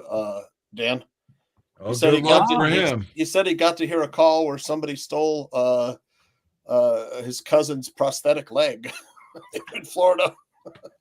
The one I dealt with last night, you guessed it. The woman got shot in the stomach and it exited her back. Oh, Jesus. I don't know if she made it or not, and the asshole was still on the run. Jeepers. I don't know, man. Even the Angry Bears clown is upset about that one.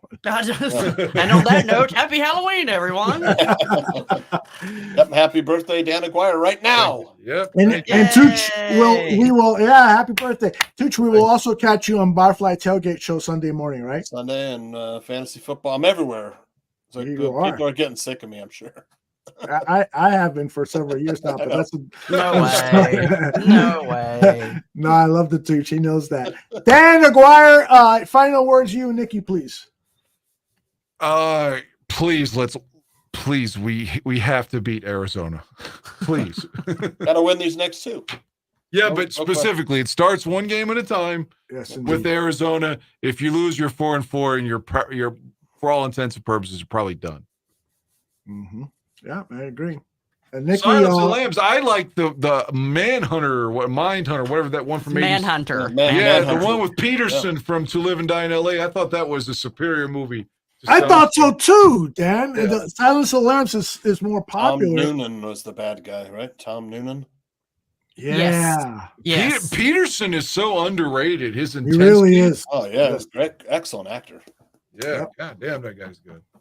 Yep. Nikki, any final words you want to impart to your growing fans here at the barroom? I do not have growing fans, but thank you. I'm just that horde Dan Bangs. But anyway, Mr. Mayhem has just said that he's getting an erection, so you definitely are getting growing fans. All right. No, just happy Halloween, everyone, and be safe. Well, can't wait till I come back again.